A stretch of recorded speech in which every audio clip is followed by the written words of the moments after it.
Good afternoon, everybody. It is Steve Lookner with Agenda Free TV. You are looking at a live shot right there of the southern suburb of Beirut, Lebanon.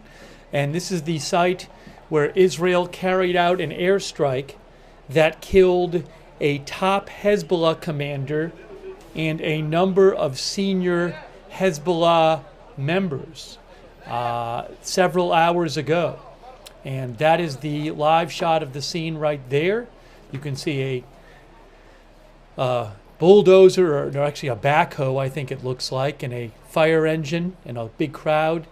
And we are going to bring you some live coverage of the latest developments in Lebanon, a major airstrike by Israel, killing one of the top leaders in Hezbollah, one of their top commanders, and a number of senior operatives. So, they're zooming in. So we're going to bring you the latest updates here, and also just give you updates about the fighting between Hezbollah and Israel in general. There is a worry that we could end up seeing an all-out war between Hezbollah and Israel in Lebanon in the coming weeks or months. So we're going to bring you updates on the situation and take your comments and questions on the air. But this was a major leader, Ibrahim Aqil. I'll actually put on the screen what Israel had to say about this. Hasselhoff thinks there'll be an all-out war within days. So again, we're going to take your comments and questions on the air, bring you the latest updates here, and go from there. Let me say a quick thanks to Colin K for your support. That's very kind of you, Colin. Thank you. Also, Deshark, thank you for the gift memberships. Really appreciate it. Also, Sharon, thank you for the gift membership. Sharon F. Thank you, Sharon F. Also, our new members, Fatikos and Talk Radio. And I also want to shout out our moderators. I really appreciate it. We have Ruth Krafasi is moderating over there on YouTube, and Angel Shark and Carms. They are all moderating. Thank you so much. Also, thanks for your support on Twitch, Crabsuit Lando. Thank you. Thanks to Sarah and Surly Dev for moderating on Twitch. I also want to thank Linda Belk and Larry, who moderate for us on X. And our Facebook moderators, thanks so much to them. Hang on a moment here. Kay Lowry Body, Raven Lynn, Valerie Gale Griffin, Christina Neal. Thanks so much to all of our moderators. Also, Carmen Ruiz, thanks for your support, and our member, Marcus Tullius Cicero, who thinks Israel's going to occupy part of South Lebanon. Will Israeli troops go into southern Lebanon? We don't know. Thanks also to Cookie Knoll as well, our new member. So let me show you what Israel had to say about this. Israel said, Ibrahim Aqil, the head of Hezbollah's operations unit and the commander of Hezbollah's elite Radwan Forces, was eliminated in a targeted intelligence-based strike in Beirut earlier today. This was in a suburb of Beirut. During the strike, senior operatives in Hezbollah's operations staff and commanders from the Radwan Unit were eliminated alongside Aqil. Ibrahim Aqil and the Radwan commanders, who were eliminated today, were planning Hezbollah's Conquer the Galilee attack plan, in which Hezbollah intended to infiltrate Israeli communities and kidnap and murder innocent civilians in a manner similar to the October 7th massacre. This is according to Israel. The IDF will continue to remove the threat of Hezbollah's capabilities and will continue to operate in all arenas to protect Israeli civilians. So Israel says it killed this senior commander and a number of other senior operatives in Hezbollah. And actually, I'm going to show you something about Ibrahim Aqil. Give me a moment here, and I'll show it to you. Ibrahim Aqil, who was killed, was actually wanted by the U.S.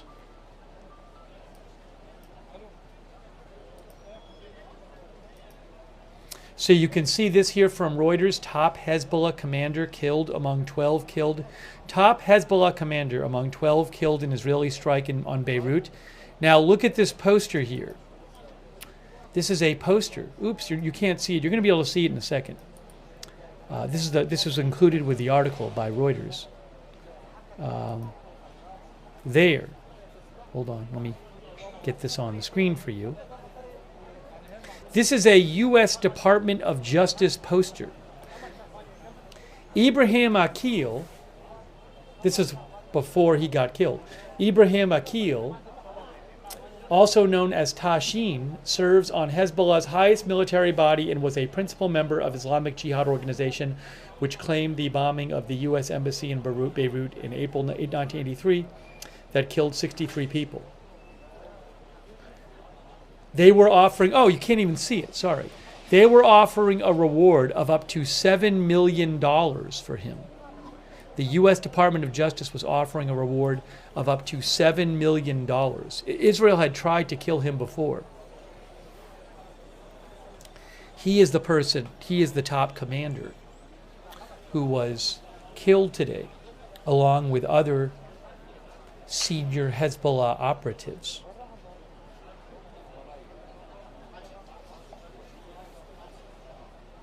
And then let me also show you from this article some other photos here. Let me pull up some other photos. Actually, let me pull up just one of them. Oops, hold on a second here. Here is a picture. Oops. Here is a picture of the scene today. That is a picture of the scene during the day where this airstrike happened. That is from Reuters as well.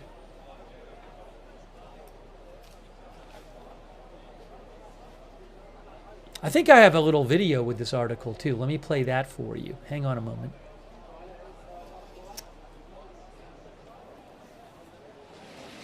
Oh, that's the live shot right there. Let me check out the video. Hold on. Give me a moment here. Yes, I have some video from earlier today. Some video from Reuters. So let me show you a video of what it was like at the scene earlier today. This is a video right here from Reuters. This was earlier today at the scene.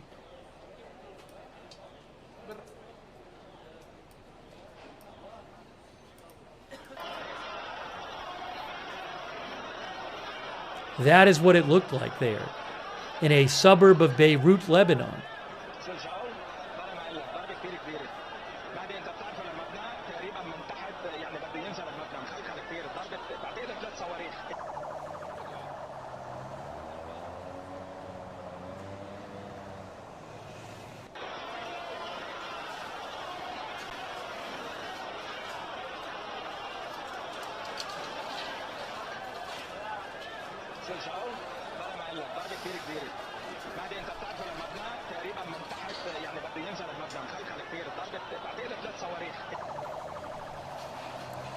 Now, one of our viewers said it looked like they have solid surveillance. You know, I don't know. A question I had is, hang on a moment here. I actually have two different angles here. Let me just see what the other angle looks like. That's the AFP angle of the scene. That's from AFP. You can see, I think, some soldiers guarding the scene. And then that's the Reuters angle. So this intelligence that allowed Israel to kill this top Hezbollah commander that they've been trying to kill for years, reportedly, Was this intelligence facilitated by the pager and walkie-talkie attacks on Tuesday and Wednesday? UV says, according to Ynet, the meeting was 2 floors underneath the building. Yeah, I'm going to read you some articles about this. I think the New York Times was reporting something similar to that. I'm going to read some articles here.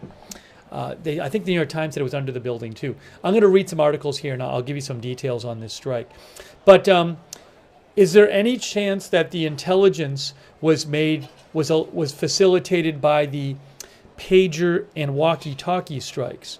Because remember, Israel, it is widely believed that Israel caused hundreds or thousands of Hezbollah pagers and walkie-talkies to explode this week.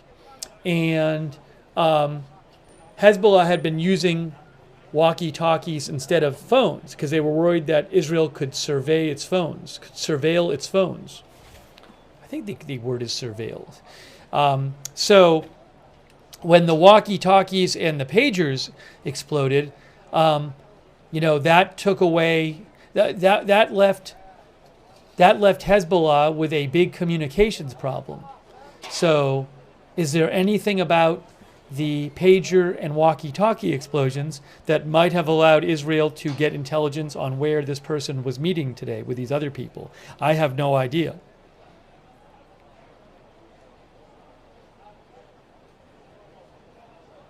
That I don't know.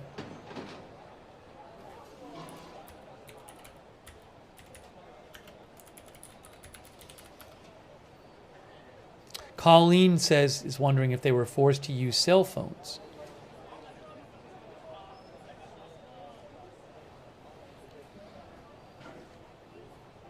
Karen says, I believe that is very possible.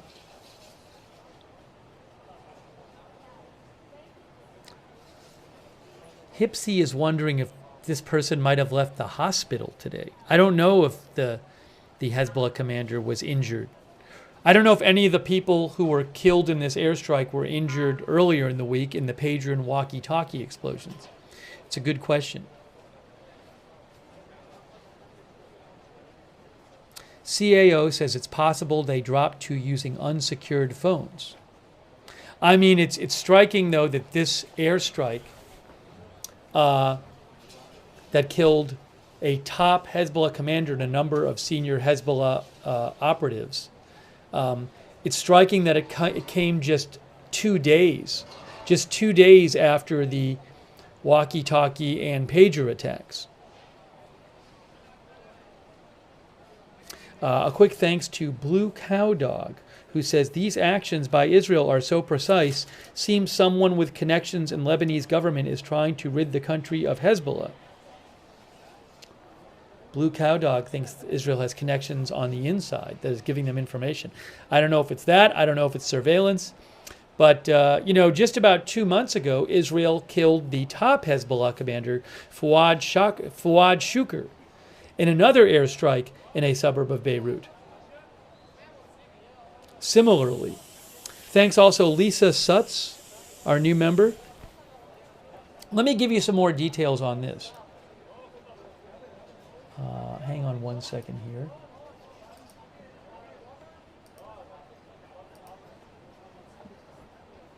Don Decayer, our viewer, thinks it sends a message to Tehran that if needed, Israel can reach them as well.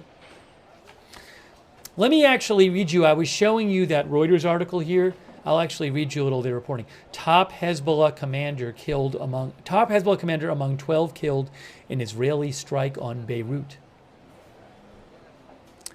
Israel killed a top Hezbollah commander and several members of the group's elite Radwan Unit in an airstrike on Beirut's southern suburbs today, the Israeli military and a security source in Lebanon said, sharply escalating the year-long conflict between Israel and the Iran-backed group Hezbollah. I mean, it was already pretty escalated as it was. The Israeli military said it killed Ibrahim Aqil, who it identified as the acting commander of the Radwan Special Forces Unit, and around 10 senior commanders as they held a meeting in this building. Aqil sat on Hezbollah's top military council, sources in Lebanon tell Reuters. This was a meeting, and Israel somehow knew where the meeting was and when it was happening and attacked it. The strike inflicted another blow on Hezbollah after an unprecedented attack on the group this week, in which pagers and walkie-talkies used by its members exploded, killing 37 people and wounding thousands. That attack was widely believed to have been carried out by Israel, which has neither confirmed or denied its involvement.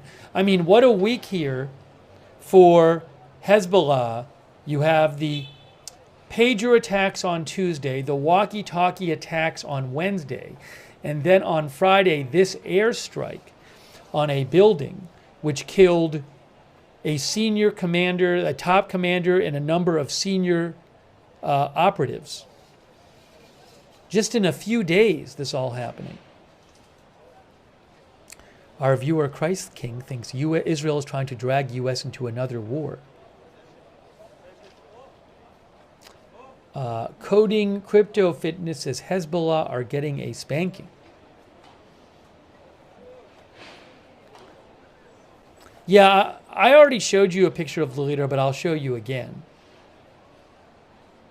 Hang on a second here. From this Reuters article, they have this picture. Maybe an old picture. Because he was wanted for an involvement in 1983. So my guess is that he's older than that, than the picture. That'd be my guess. One of the viewers was saying that too. Ibrahim Aqil, the Justice Department was offering up to $7 million for him. Ibrahim Aqil, also known as Tassin, serves on Hezbollah's highest military body and was a principal member of Islamic Jihad organization, which claimed the bombing of the U.S. Embassy in Beirut in April 1983, which killed 63 people.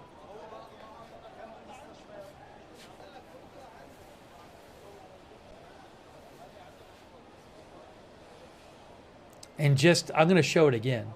Here's a video of the aftermath from Reuters today. That was today from Reuters.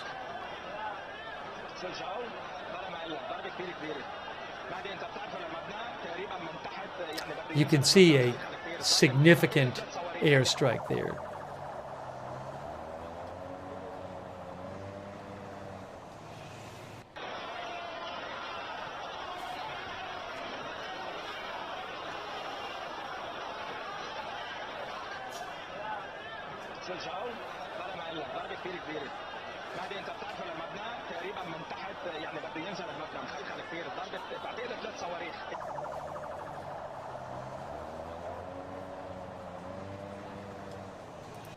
Then there's another picture here showing the, hold on a second here, showing the location there.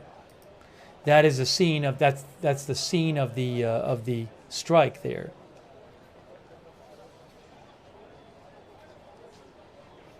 Also from Reuters. And then here is the live shot of the aftermath. Reuters said that Lebanon's health ministry said the airstrike killed 12 people and wounded 66 others, 9 of whom were in critical condition. Rescue teams were searching for people under the rubble of two buildings. Again, rescue teams are searching for people under the rubble of 2 buildings.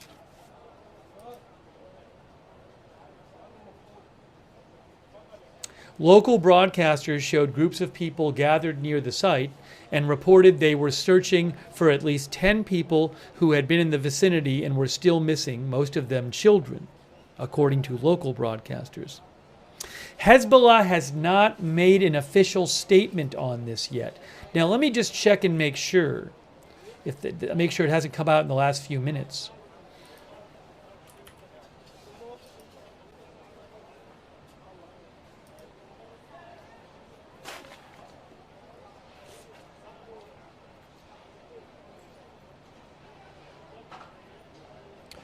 I do not see a Hezbollah statement from the last couple of hours. I'm guessing maybe while we're on the air, Hezbollah will release a statement, but they have not on this yet. Thanks, by the way, to Wiesendanger, who thinks that these attacks have pushed them to the brink of a full-scale war. Again, Tuesday, the pagers exploding. Wednesday, the walkie-talkies exploding. And this airstrike on Friday.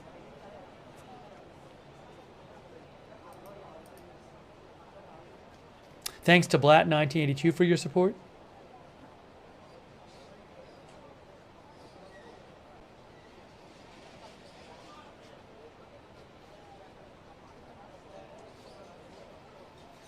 Fendi Charm, our viewer, says, can't blame Israel for civilian losses when the terrorist states use them as shields.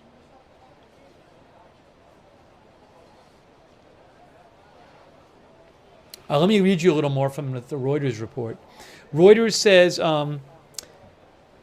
the UN Special Coordinator for Lebanon said that today's airstrike in a densely populated area of Beirut's southern suburbs was part of an extremely dangerous cycle of violence with devastating consequences. This must stop now.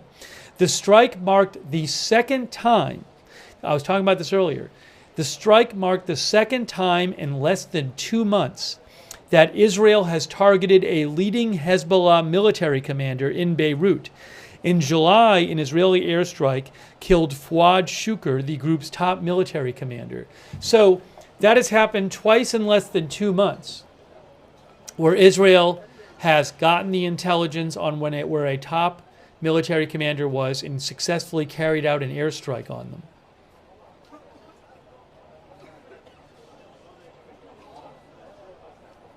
How does Hezbollah respond? Can they respond? We're reading an article last night talking about how Iran is the big supporter of Hezbollah, and they do not want to see Hezbollah severely weakened because Hezbollah is an important proxy force for Iran. It's an important deterrent force. Mess with Iran and they'll have Hezbollah do something. So I'm sure Iran is not happy about this. Eliza, our viewer, says Hezbollah crippled now. Aqil, who was the Ibrahim Aqil, the top Hezbollah commander who was killed in this strike, had a $7 million bounty on his head from the United States over his link to the deadly bombing of Marines in Lebanon in 1983, according to the U.S. State Department website. The Israeli military said Aqil had been the head of Hezbollah operations since 2004 and was responsible for a plan to launch a raid on northern Israel, similar to the Hamas-led attack on southern Israel on October 7th that triggered the war in Gaza. Yeah, let me just read you that statement again from the Israeli Defense Forces about this. It says, eliminated. Ibrahim Aqil, the head of Hezbollah's operations unit and the commander of Hezbollah's elite Radwan Forces, was eliminated in a targeted intelligence-based strike in Beirut earlier today. During the strike, senior operatives in Hezbollah's operations staff and commanders from the Radwan Unit were eliminated alongside Aqil. Ibrahim Aqil and the Radwan commanders who were eliminated today were planning Hezbollah's Conquer the Galilee attack plan, in which Hezbollah intended to infiltrate Israeli communities and kidnap and murder innocent civilians in a similar manner to the October 7th massacre, Israel claims. The IDF will continue to remove the threat of Hezbollah's capabilities and will continue to operate in all arenas to protect Israeli civilians. Holiday Dell says, does Israel get the bounty money? I don't know if anyone gets the $7 million from the U.S. I mean, if they got intelligence from somebody else, maybe they would. I don't know. Hang on a second here. AC, our viewer, writes in and says, I would choose diplomacy over war any day, but the fact remains that Iran and its proxies do not want diplomacy, says our viewer AC. They want destruction even if it means death and suffering for their own people.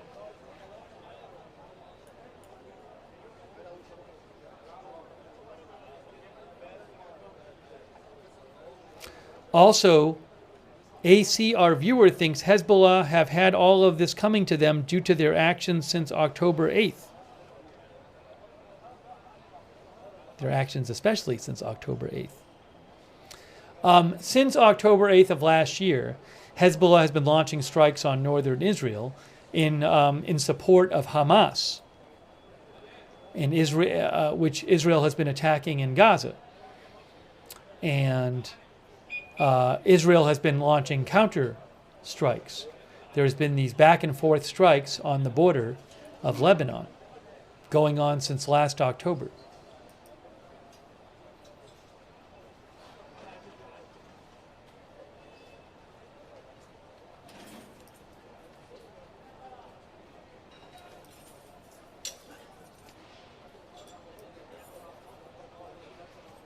Also, our viewer Deshark mentioned to me that the Prime Minister of Israel, Netanyahu, posted on his X account a short post, "Our goals are clear and our actions speak for themselves."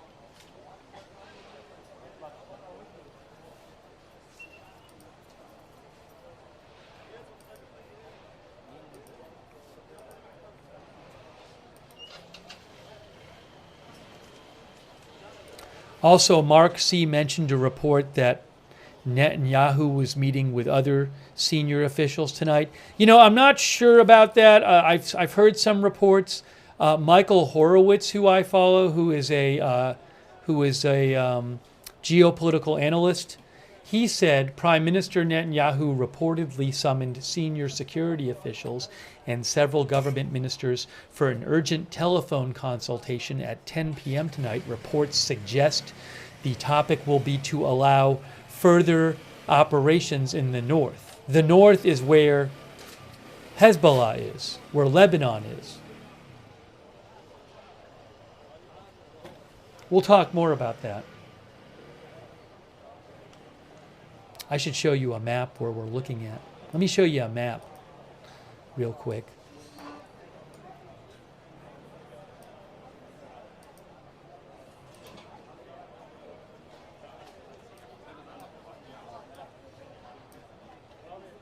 This is a live shot right here you're watching from the scene of the airstrike.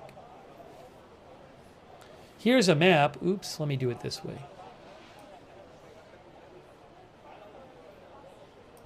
From Google Maps. So Lebanon is in the north. So there's been this question of would Israel, Lebanon, will Israel maybe, as we'll discuss, the fighting since last October between Israel and Hezbollah on the border has caused tens of thousands of people on both sides of the border to leave their homes.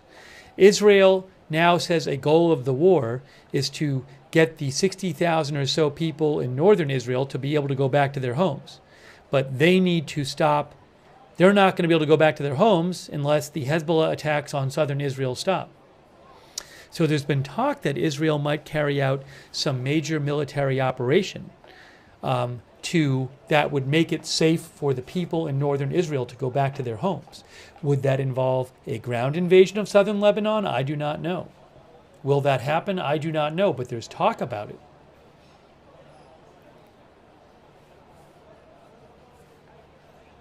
A quick thanks to Stephen. Hey, thanks, Stephen. I appreciate that. Thanks for your kind words. Stephen Reichel. I really appreciate that, Stephen. Thank you. Also, Rob Van Roy. Thanks, Rob, for the gift membership. Thanks also SB Tech Guide, our new member. Evelyn in Maine, our new member. PZ Papa Zulu for the gift memberships.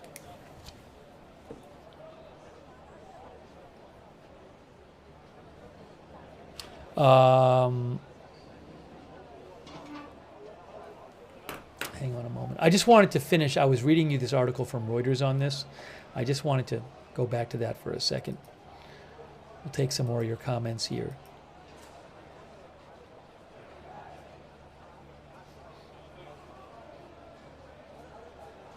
Reuters says the Israeli military reported warning sirens sounded in northern Israel following the Beirut strike. There has not been any kind of like, I mean, at some point there could be, but I'm not aware of any kind of major Hezbollah response to this yet. Israeli media reported heavy rocket fire in northern Israel. I mean, maybe there were some rockets, but I'm not aware of anything that's like done any like big damage or anything like that. Unless I missed it. But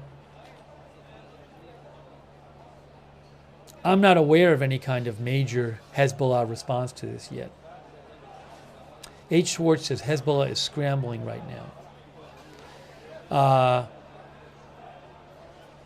Hezbollah said it had twice fired Katyusha rockets after this at what it described as the main intelligence headquarters in northern Israel, which is responsible for assassinations. Let's see here. White House National Security spokesman John Kirby said the U.S. was not aware of any Israeli notification to the U.S. before the Beirut strike, saying Americans were strongly urged not to travel to Lebanon or to leave if they were already there. However, John Kirby said war is not inevitable up there at the blue line, and we're going to continue to do everything we can to try to prevent it, referring to the frontier between Lebanon and Israel. Footage showed a badly damaged building in the street strewn with rubble and burnt-out cars.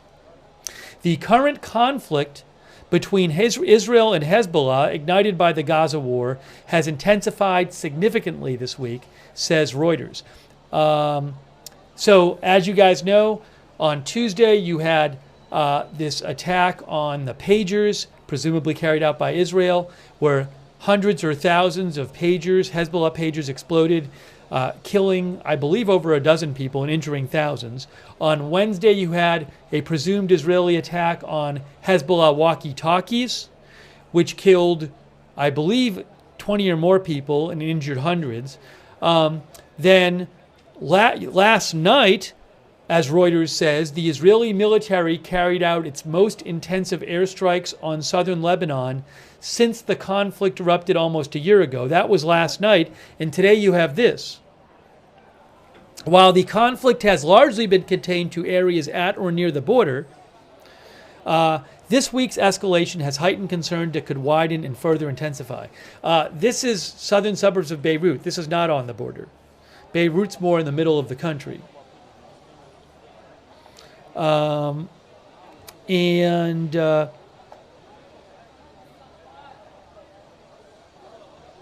see. The Iranian embassy in Lebanon said it condemns in the strongest terms the Israeli madness that crossed all lines with targeting residential buildings in Beirut's southern suburbs. We're going to give you more updates on this. Again, Israel says that, it has killed this person, and this graphic is from the Reuters article. It's a U.S. Department of Justice poster. Ibrahim Aqil. The U.S. had a $7 million reward posted for him, up to $7 million.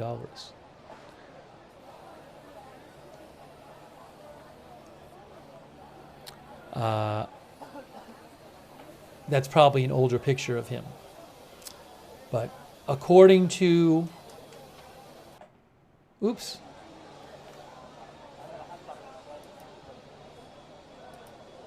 Israel says that it has killed Ibrahim Aqil, the head of Hezbollah's operations unit, and the commander of Hezbollah's elite Radwan Forces, and also a number of other top Hezbollah operatives.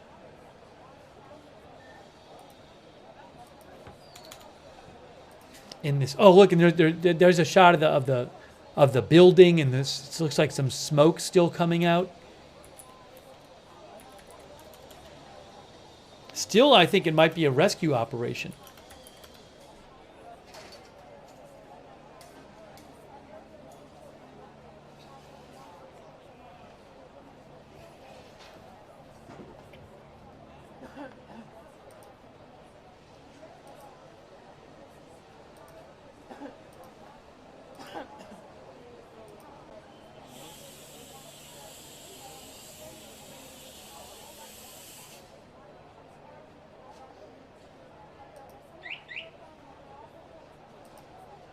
And in case you missed it, this is what it looked like earlier today. That's that Reuters article.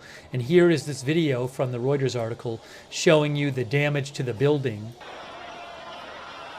after the airstrike today.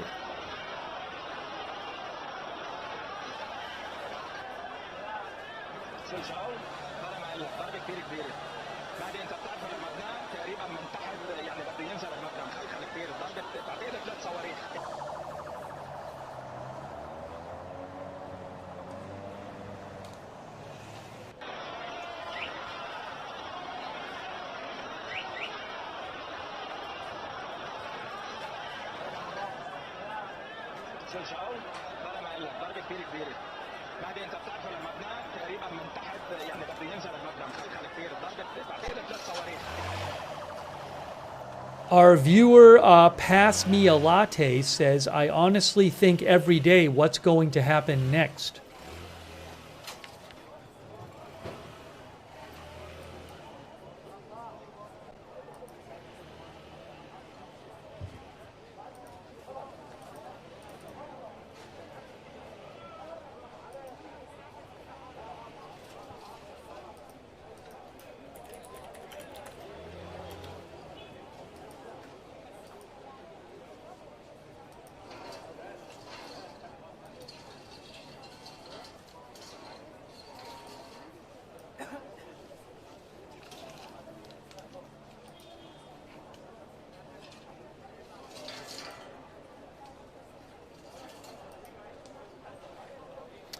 Hang on a moment here. I'm going to check some of your comments here, bring you some more updates on this.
Let me show you some more reporting on what happened today. I'm going to share some more reporting with you. And some more photos, too, of some of the damage there. Wow.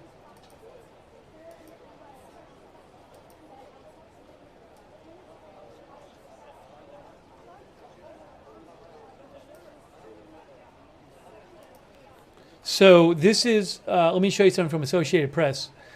Israel says its strike on Beirut killed a top Hezbollah military official as Lebanon reports 12 dead. So if you look on the right there, you can see some of these photos of the rubble and the damage there. Israel launched a rare airstrike that killed a senior Hezbollah military official in a densely populated southern Beirut neighborhood today, the Israeli army said. It was the deadliest such attack on Lebanon's capital in years, with Lebanese health authorities reporting at least 12 people killed and dozens more wounded in the attack. The Israeli military's chief spokesman said the strike targeted and killed Ibrahim Aqil, a commander of Hezbollah's elite Radwan Force, as well as 10 other Hezbollah operatives. Hezbollah did not immediately confirm the claim of Aqil's killing, which came as a flurry of tit-for-tat bombardments between the enemies raised fears of a full-out war erupting in the Middle East. Lebanon's health ministry said 12 were killed at least and 66 others wounded in this airstrike. 9 of the wounded are in serious condition. A Hezbollah official confirmed to AP, I guess, that Aqil was supposed to be in the building that was hit but gave no further information. Aqil has served on Hezbollah's highest military body, the Jihad Council, and has been sanctioned by the U.S. for being involved in 2 terrorist attacks in 1983 that killed more than 300 people at the U.S. Embassy in Beirut and the U.S. Marine Corps barracks. This is interesting. Lebanese networks broadcast footage showing first responders combing through the rubble of 2 flattened apartment buildings. 2 flattened apartment buildings in the Jammu area, Jamous. The Jammu area, says AP, is an area where Hezbollah conducts many of its political and security operations. Today's airstrike, apparently the deadliest such attack on a neighborhood of Beirut since Israel and Hezbollah fought a bloody month-long war in 2006, hit during rush hour as people were leaving work and children were heading home from school. The Israeli military spokesperson Daniel Hagari said the attack in Lebanon is to protect Israel. He described Aqil as one of the Hezbollah militants responsible for the group's regular rocket fire into Israel. Earlier today, before this, Hezbollah had pounded northern Israel with 140 rockets as the region awaited the revenge promised by Hezbollah leader Hassan Nasrallah over this week's mass bombing attack on pagers and walkie-talkies. Now we have another thing that I would assume Hezbollah is going to say they're going to respond to this attack.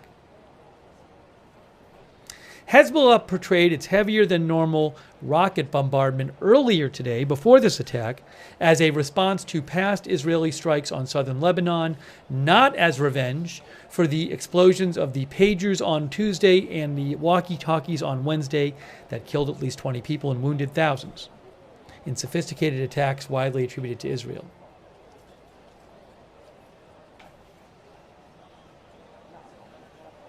And then, something about this attack, this airstrike and the one around 2 months ago that killed top Hezbollah commander Fouad Shukr, these are more provocative for Hezbollah because they're not just on the border. They're in the Beirut area, which is further away from the border, further inside the country. So I guess it's like Jammus, Lebanon is where Jammus area. There's a Jammus street. So if I show you on a map here, so here's Lebanon and there's Israel. Most of the Israeli strikes on Hezbollah are in southern Lebanon, but this strike was in the suburbs of Beirut, like in the middle of the country.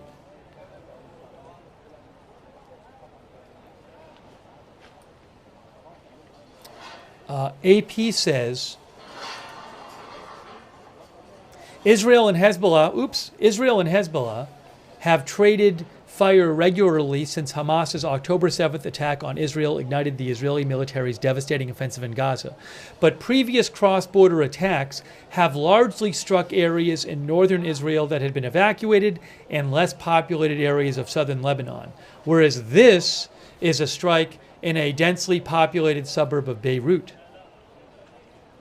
The last time Israel hit Beirut was in July airstrike that killed senior Hezbollah commander Fouad Shukr.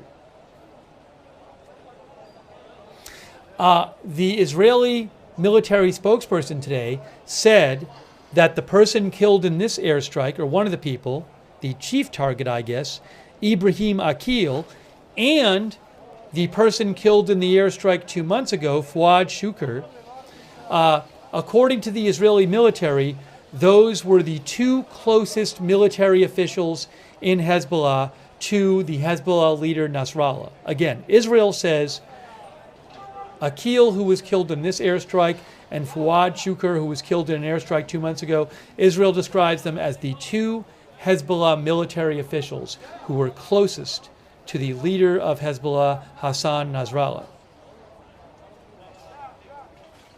The Israeli military accused Aqil of plotting a series of attacks against Israeli soldiers and civilians that stretched over decades, as well as masterminding a never-realized plan to invade northern Israel in a similar way to the Hamas-led October 7th attacks, says AP.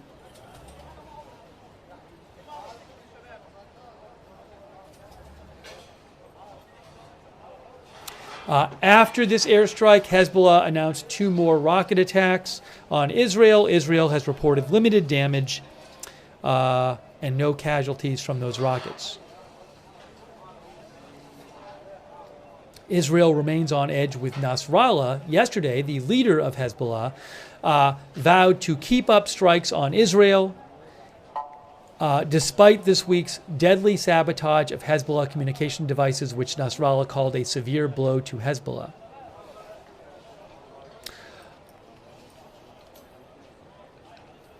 So there's a big question now: is are we heading towards some kind of major Israeli military operation in Lebanon? Is Israel going to move troops into southern Lebanon to try to clear out Hezbollah from the border with Israel, for example? We don't know. AP says the Israeli army has ordered residents in parts of the Golan Heights in northern Israel, parts of the Golan Heights and northern Israel to avoid public gatherings, minimize movements, and stay close to shelters. In recent days, Israel has also moved a powerful fighting force up to the northern border. Officials have escalated their rhetoric, and the country's security cabinet has designated the return of tens of thousands of displaced residents to their homes in northern Israel as an official war goal, all of which kind of suggest that we may have some kind of war, all-out war or Israeli invasion of southern Lebanon about to happen, but we don't know. Our viewer Ross Karpas thinks that IDF will not move into southern Lebanon. Our viewer James thinks this will happen.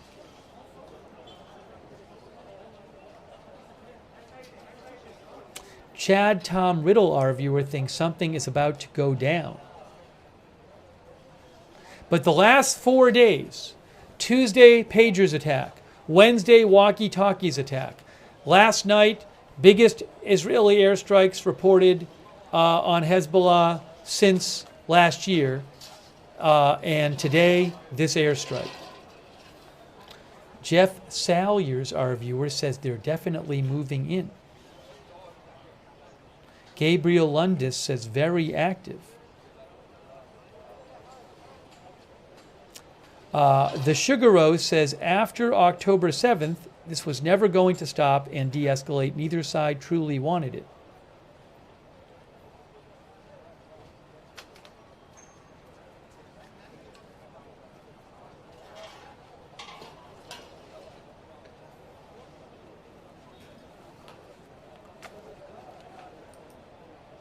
Let me show you the other view here from AFP. That's a view from AFP. So that is the same area. Oops, I think the AFP video just ended. Oh, it says stand by. But there is the Reuters camera. The Reuters and AFP cameras are in the same area. But you can see that the military has blocked off the street. And further down the street there are 2 buildings, which I guess were flattened or sustained heavy damage. I will keep an eye on. I also have, if we need it, I have a video of the Lebanon-Israel border. I also have a live shot of the Beirut skyline. But I'm not aware of anything going on right now. Oh, hold on a second here. You know what? Is this in English? The UN is meeting about the pager blasts. Hold on a second here. injured in Gaza, according to the Gaza Ministry of Health. I'm outraged by this inconceivable toll of human suffering. For the UN and other humanitarian responders, ongoing hostilities, access constraints, attacks on staff and facilities, and damaged infrastructures. So this is live right now in the UN Security Council, including looting and frequent Israeli-issued evacuation orders. So we'll keep an eye on this, but they're having a meeting to discuss the pager blast. The UN is meeting to discuss the pager blast. And averting a full-blown regional conflict is an absolute and urgent priority. I call for an immediate ceasefire and for continuous humanitarian access to be ensured throughout the Strip. I urge the immediate and unconditional release of all hostages held in Gaza. The arbitrary detention by Israel of thousands of Palestinians must end. The wider situation of illegality across the occupied Palestinian territory, deriving from Israel's policies and practices, as so clearly spelled out by the International Court of Justice in its advisory opinion in July, must be comprehensively addressed. Mr. President, disrespect for international law is a matter of international peace and security, the core obligation of this Council, with implications beyond these countries and this region, beyond these countries and this region. States have constructed international human rights and humanitarian law precisely. I think what I'm going to do is I'll keep an eye on this. You know, maybe when Israel speaks, it might be good to hear them. I don't know if I have an English translation. Who is the guy? It says literally right there in front of him, High Commissioner for Human Rights. Says it on the plaque in front of him. I'll keep an eye on it, and I would be interested in seeing a couple different countries speak as long as I have the English language translation for it. Sometimes I have access to that, sometimes I don't. But we'll keep an eye on it. Aleppo says this is Volker Turk. I will confirm that. A new normal of endless, vicious military escalation and increasingly alarming technological... Yes, Volker Turk is the United Nations High Commissioner for Human Rights, as Aleppo Gambit said. So we'll keep an eye on this. I'll just have to watch and see who is speaking when. All right. So maybe we'll go back and check in with that, given who is speaking. He's not really specifically speaking about the pagers right now. This is supposed to be a meeting on the pager blast. Ending cycles of conflict, the human rights grievances and causes of which have been ignored and trampled on, is palpable and omnipresent. The complexity of this moment and the stakes for people everywhere demand much more from the international community to achieve an enduring peace. This crisis requires political courage and leadership. Thank you. Let's just see who's speaking next. I thank Mr. Turk for his briefing. I now give the floor to those council members who wish to make statements. I give the floor to the representative of Algeria.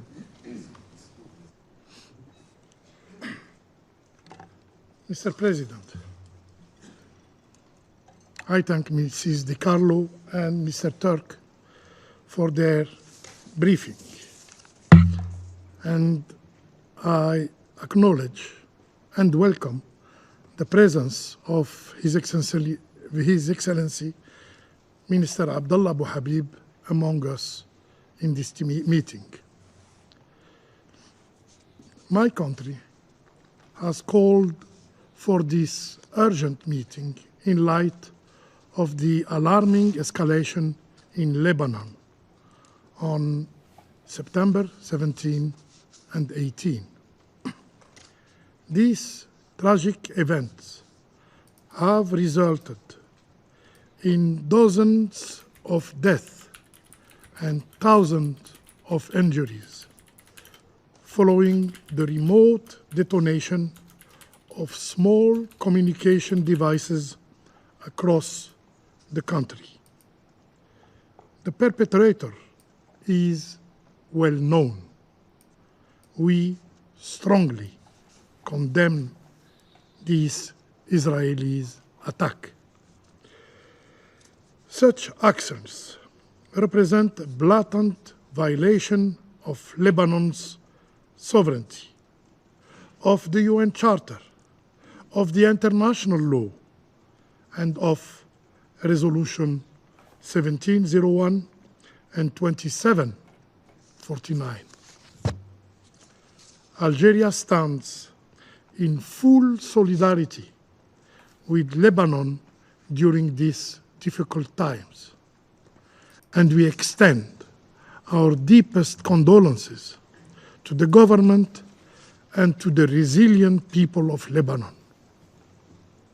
And we commend the Lebanese authorities for their measured and responsible handling of this grave crisis, preventing further escalation.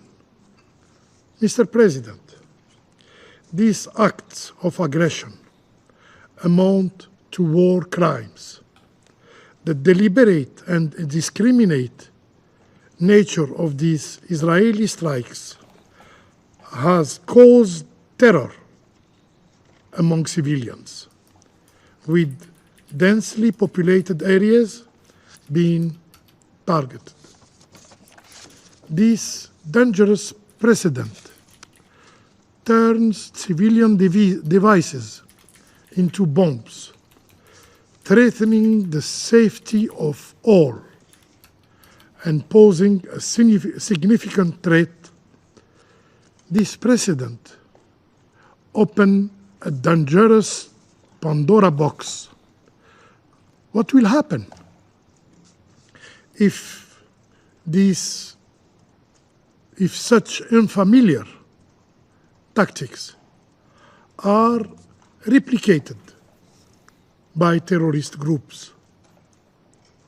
While the international community calls for desescalation, Israel pulls the region toward war, expanding hostilities from the Blue Line into the entire Lebanese territory. The Israeli officials have openly threatened to launch a large-scale war in Lebanon. These attacks were followed by statements, official statements, praising the so-called positive result. The airstrike against Beirut this morning are another proof that the Israeli occupying power is not at all interested in peace. So, do Israeli occupying authorities truly seek peace with their neighbors? Are they genuinely committed to implementing Resolution 2735? Are they really committed to a ceasefire in Gaza?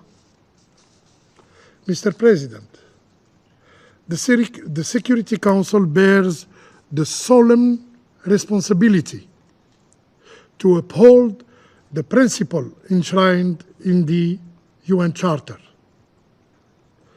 The Security Council must enforce its resolution.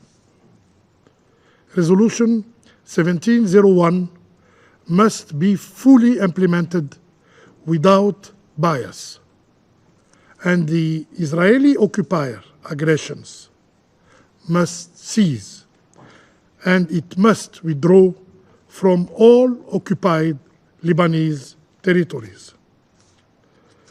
Only by ending the occupation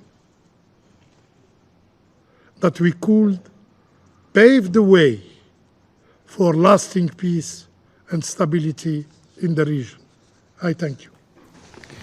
I thank the representative of Algeria for their statement. I give the floor to the representative of Switzerland. Merci, Monsieur le Président. Et nous saluons la tenue. Okay. So what I was going to do with this is I'm not going to play the whole meeting, but the UN Security Council is having a meeting on the pager explosions.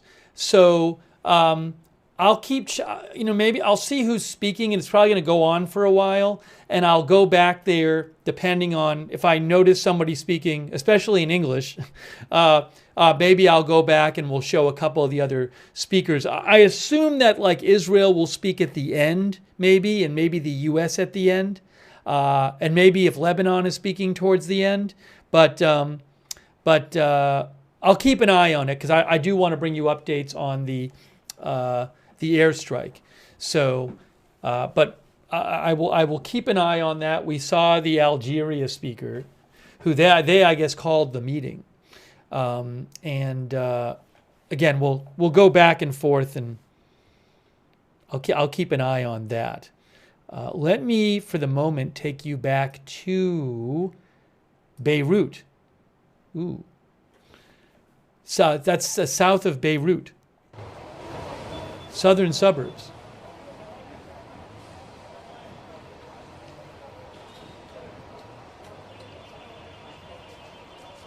Hang on, I gotta fix something here. I have too many things up on the screen. Let me fix something on the screen.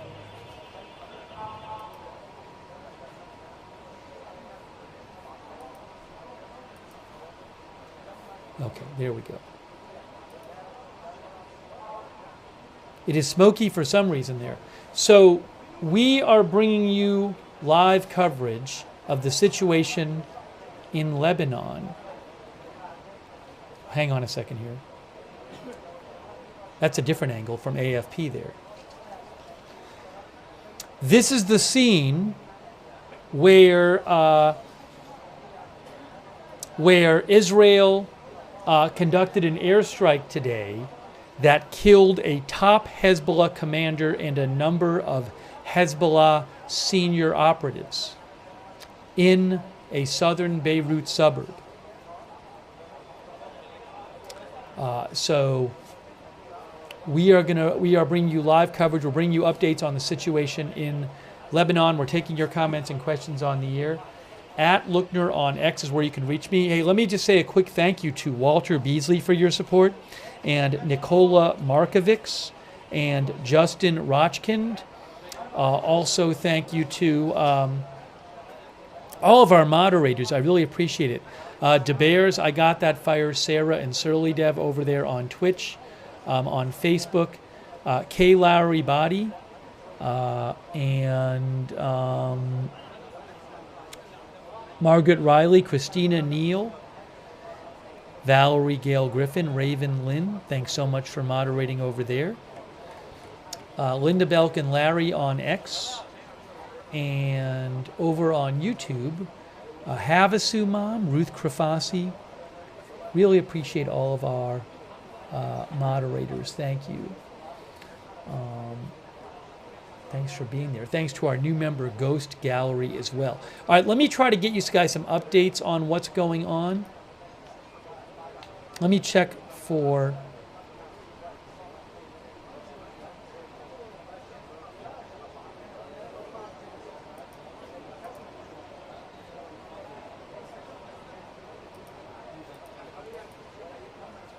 some updates here, because I haven't checked in a second.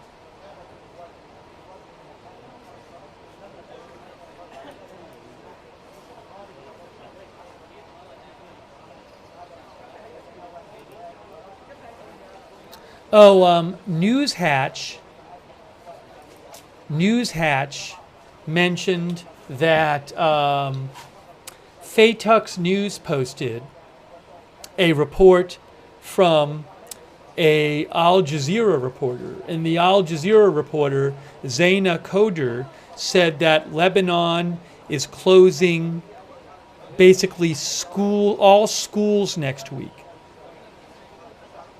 Schools and universities, it looks like, are closed in Lebanon next week. That's a report I'm seeing right now that Faytux News posted from Al Jazeera, which got it from the Lebanese Minister of Education. I'll see if I can find some confirmation of that.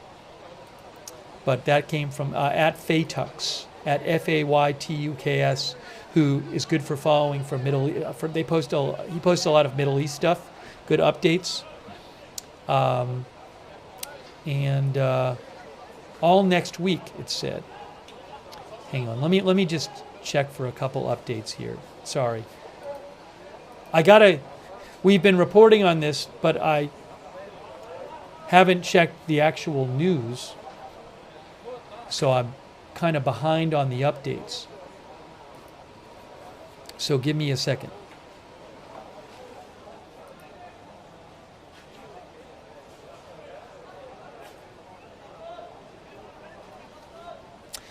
Al Jazeera has some reporting about this airstrike from a correspondent that was at the scene. Al Jazeera says that a 7-story building was completely destroyed. 2 additional missiles targeted a shared parking garage between 2 buildings and penetrated it.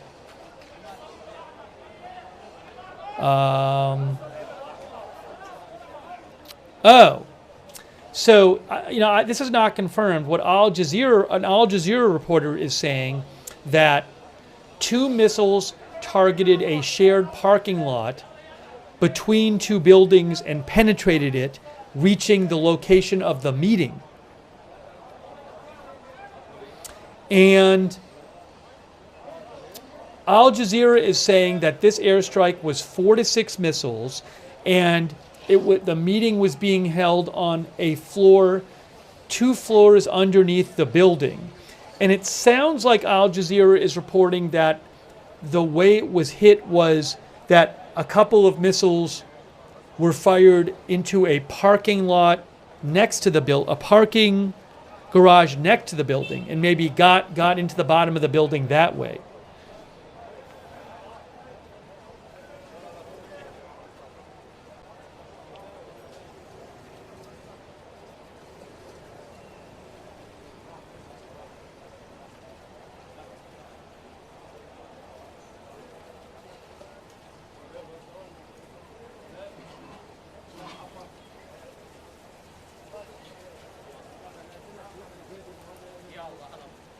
And that's not confirmed, but Al Jazeera just posted that on their Telegram channel.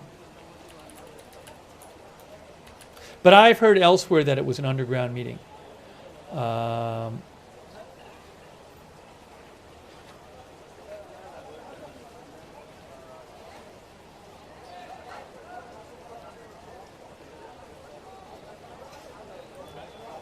give you more reporting on the airstrike in a second.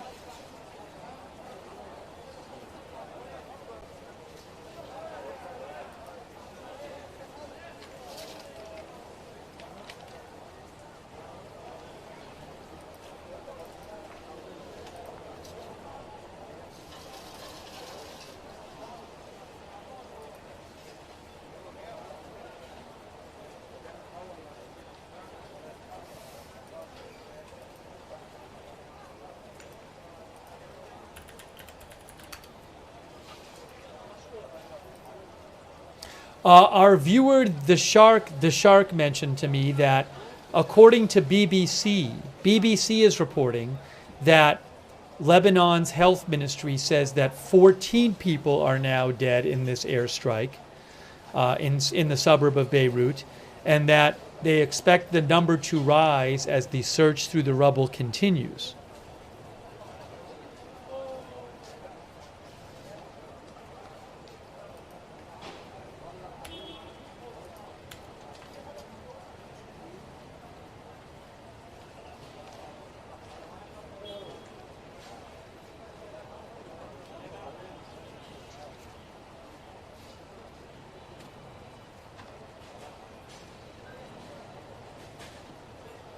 I'm going to read you a little bit from this Washington Post article, Israel targets senior Hezbollah commander in Beirut suburb. I'm just going to read a bit of it, just a few things. Israel's military targeted a senior Hezbollah commander in an airstrike on a Beirut suburb today, escalating a days-long assault on the group's communications and logistics infrastructure and shocking an already traumatized nation fearful of an all-out war. The airstrike collapsed. Oh, hold on. The United States is speaking at the UN. Hold on. The United States is speaking at the UN. Hang on a second. Seen their homes destroyed and their fields and orchards burned. Hezbollah, which receives extensive training, arms, and financing from Iran, took these actions in solidarity with Hamas, not for Lebanon or the Lebanese people. And for the past 11 months, Hezbollah has continued to bombard communities in northern Israel on a near daily basis, again, in support of Hamas and Iran's broader campaign to threaten Israel. Hezbollah's sustained attacks, presence along the Blue Line, and entrenchment in southern Lebanon also put Israeli and Lebanese civilians at risk. Israel has a right to defend itself against Hezbollah's attacks. No member of this council facing a terrorist organization on its border would tolerate daily rocket attacks on its territory and the displacement of tens of thousands of its people. We expect all parties will comply with international humanitarian law and take all reasonable steps to minimize harm to civilians, especially those in densely populated areas. Continued escalation of the violence across the Blue Line will not create the conditions for displaced Israeli and Lebanese civilians to return to their homes in northern Israel and southern Lebanon. Rather, the United States continues to believe a diplomatic resolution is the only way to create the conditions for displaced Lebanese and Israeli civilians to return to their homes with safety and security. And we will continue to pursue this goal. Iran, through its sustained supply of weapons and personnel to Hezbollah, in blatant disregard and defiance of the call for disarmament in resolutions 1559 and 1701, and in violation of the latter's legally binding arms embargo, appears to have a different agenda. Over many years, the United States has committed substantial resources to humanitarian efforts in Lebanon and supported independent institutions such as the Lebanese Armed Forces and Internal Security Forces. Equally significant, the Security Council has clearly and repeatedly expressed its desire to see the full authority of the Lebanese government extended throughout Lebanon's territory. And it has emphasized its strong support for the aspirations of the Lebanese people to live in peace, free from foreign meddling. Every member of this council has a responsibility to help Lebanon's people avoid further tragedy, to support diplomatic efforts that would help restore calm along the Blue Line, which again would enable civilians in southern Lebanon and northern Israel to return to their homes, and to also press Iran to cease its destabilizing and dangerous use of Hezbollah to undermine regional security in a way that puts the Lebanese people in danger. This is the path toward greater regional stability, and the United States will continue to do everything possible to support de-escalation and an enduring diplomatic solution. Thank you, Mr. President. I thank the representative of the United States for their statement. I give the floor next? to the representative of China. I don't think this is going to be translated.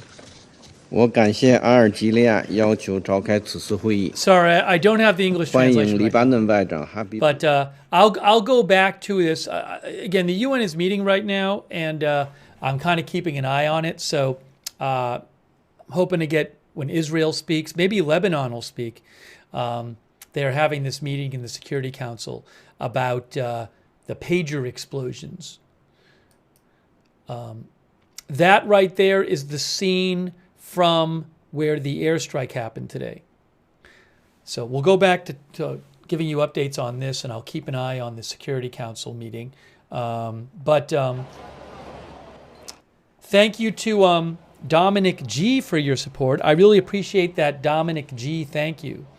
So if you missed it, if you're just joining us, Major airstrike by Israel in a suburb of Beirut, killing a top Hezbollah commander and a number of senior Hezbollah operatives. I don't know if they were reportedly having a meeting.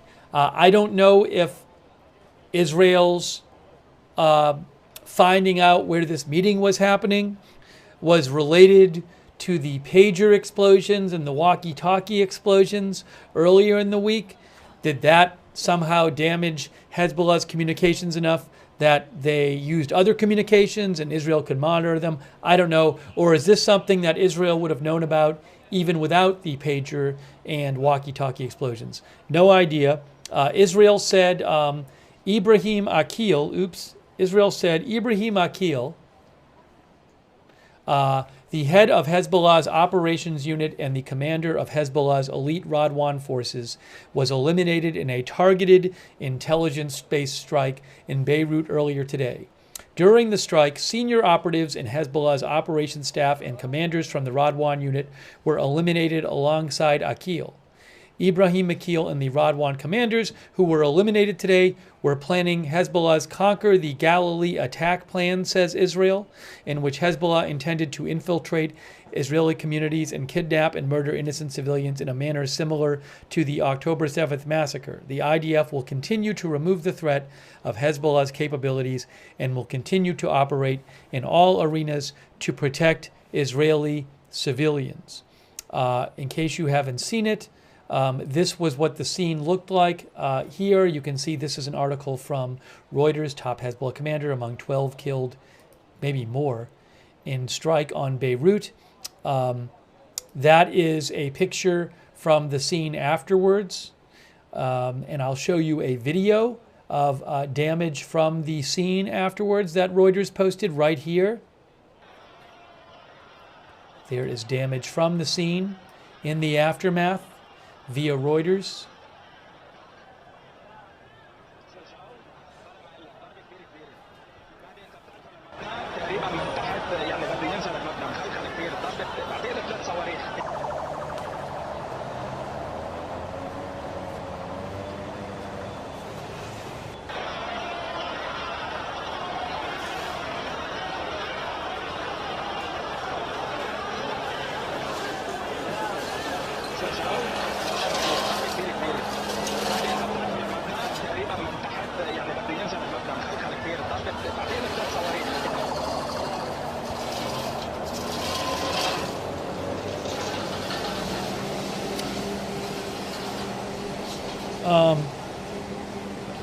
There is a live shot there.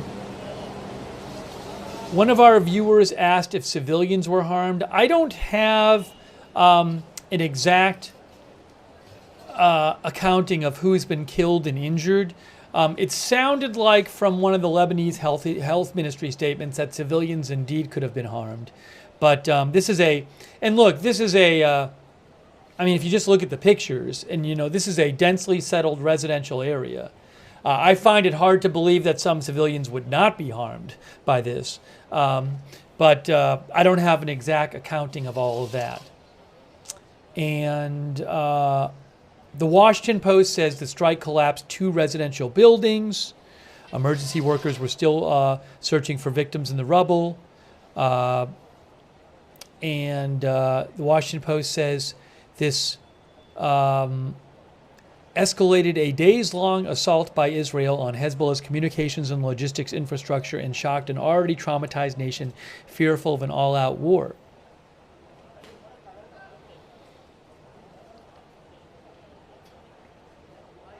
Lebanon's national news agency said 4 missiles slammed into the buildings in the Jammu area south of Beirut, where support for Hezbollah is strong.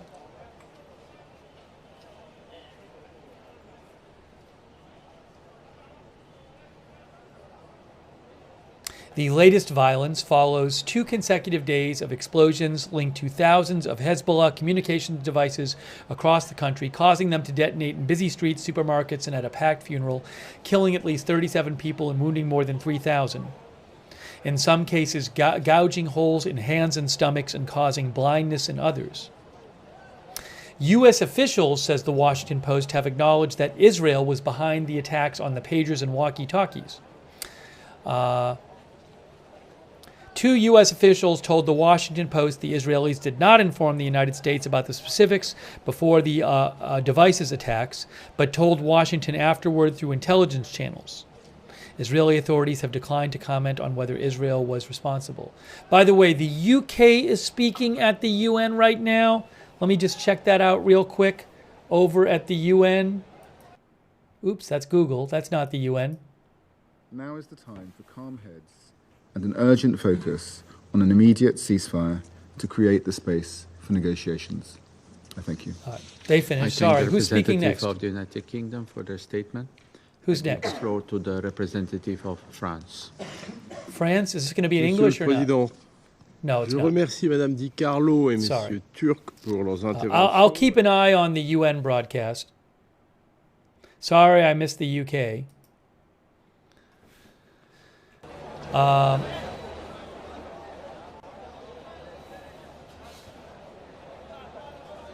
The Washington Post says, little summary here. Washington Post says Hezbollah, a political party and militant group backed by Iran, began striking Israel in northern Israel in October after the Israeli military launched its war in the Gaza Strip in retaliation for the Hamas attacks of October 7th.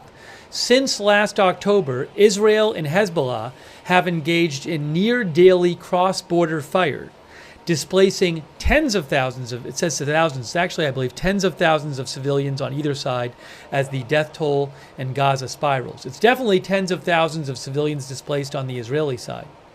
Earlier this week, Israeli officials signaled an increased focus on their country's border with Lebanon, including updating its official war objectives to include returning thousands of Israeli residents along the border to their homes.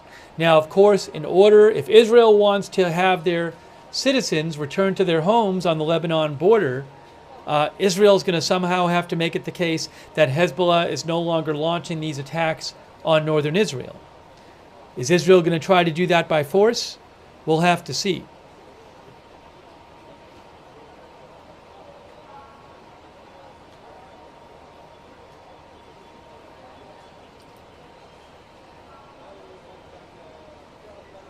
In a few minutes, I haven't even read this yet. I'll show you this in a few minutes. The Washington Post also has an article this week. Today, I mean. A broader Israel-Lebanon war now seems inevitable. Ew. But I want to take some comments from you guys first. Actually, I'm gonna do a little poll here. Do you guys think there will be a war between all-out war between Israel and Hezbollah in the next couple of months? That's what I'm going to ask.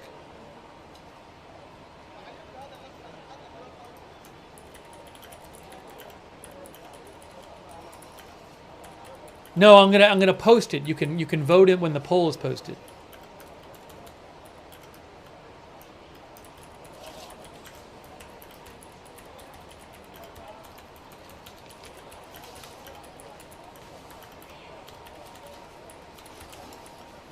All right, I am posting the poll. I'm going to post the poll now. All right, it is posted on YouTube. I'm going to post it on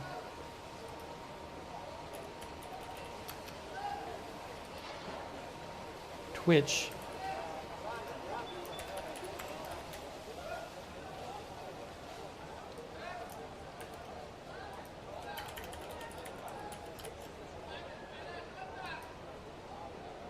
All right, I'll give you the poll results in a second.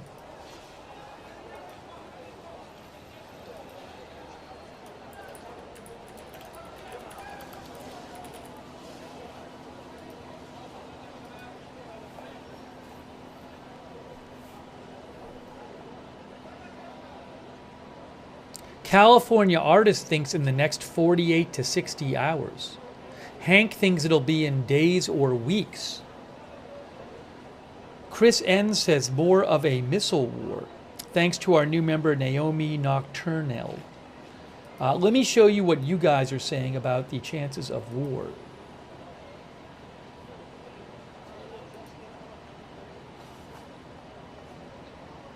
Oops. Okay, on YouTube, here is the poll on YouTube.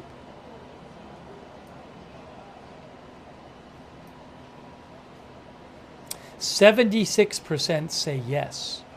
76% of you say yes. All-out war in next 2 months. Wow, that's on YouTube. Over on Twitch, it's a little less, but it's still a lot.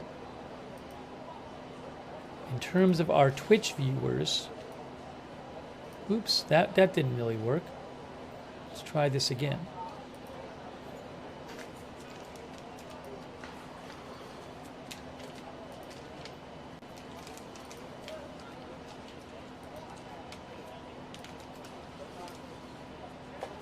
%66% on Twitch say all-out war between Israel and Hezbollah in next 2 months.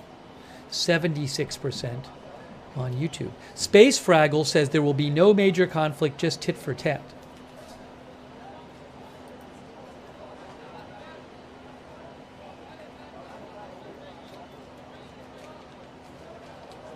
Jana Whitworth says, is this airstrike a war crime or not?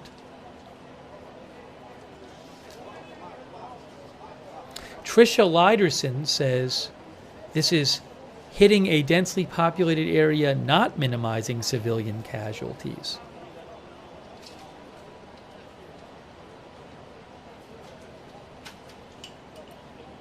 Oops, sorry. I messed up the poll thing. There's the poll right there.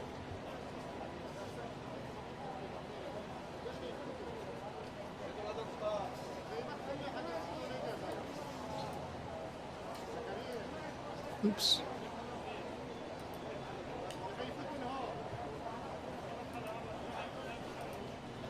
Thank you for voting in the poll.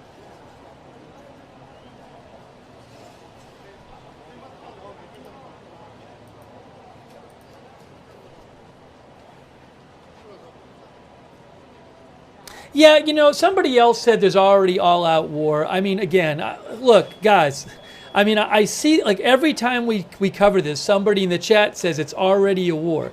I think it's a pretty obvious difference. I think if you make an effort, you can understand the intended difference between all-out war and what's going on now. Tit-for-tat strikes at the border, which are dangerous and do kill people and injure people, is very different than, say, an Israeli ground invasion or Hezbollah launching major missile strikes on Israeli cities. Okay, so again, it just, at a certain point, it just feels like if you're saying, hey, it's already a war, there's no difference, it just feels like you're just being difficult and not making the effort to get the intended distinction. All right, you know, every time we cover this week, I see people saying that. So come on now. I think it's pretty clear what the intended meaning of all-out war versus what we have now is. You know.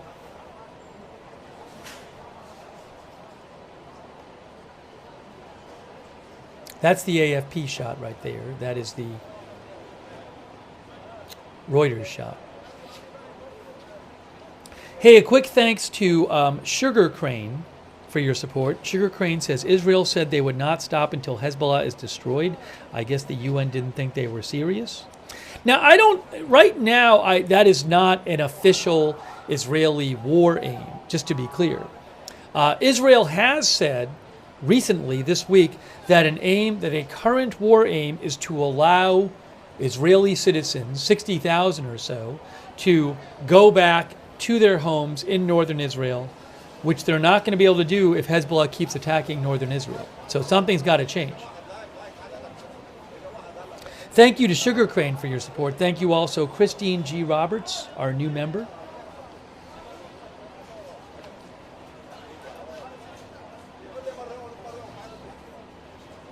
Hang on a second here.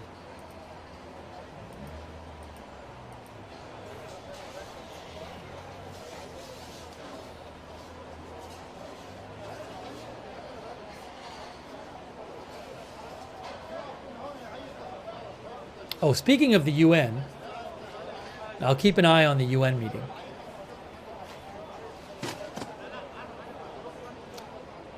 Let me check. I'm going to leave that video up. That's the AFP video.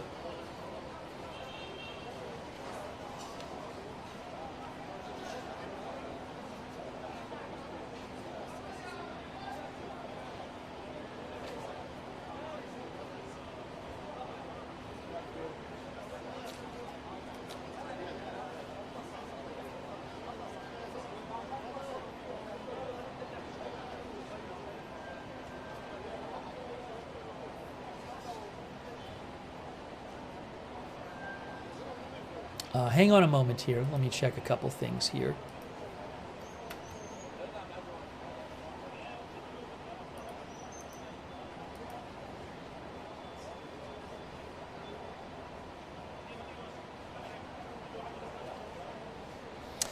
Interesting article out from Associated Press that I want to share with you.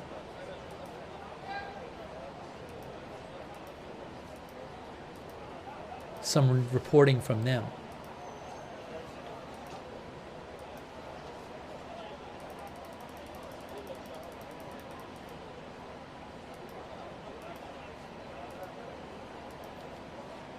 Here, by the way, is a picture. See on the right there? That is a picture on the right of the scene of the strike today.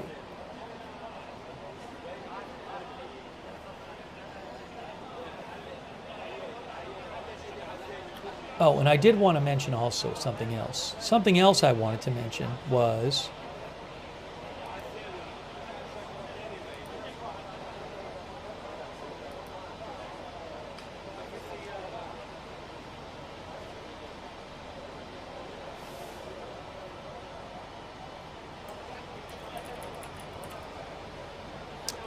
yes, so Israel said today that that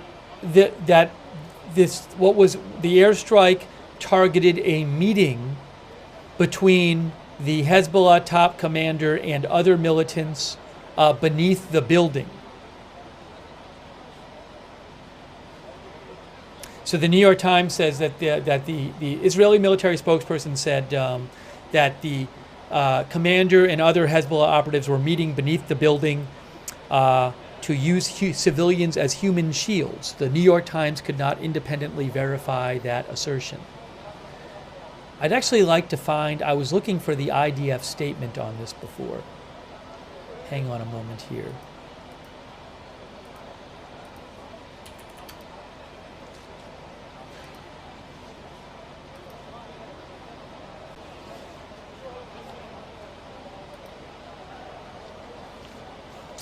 I have it. I have the press release.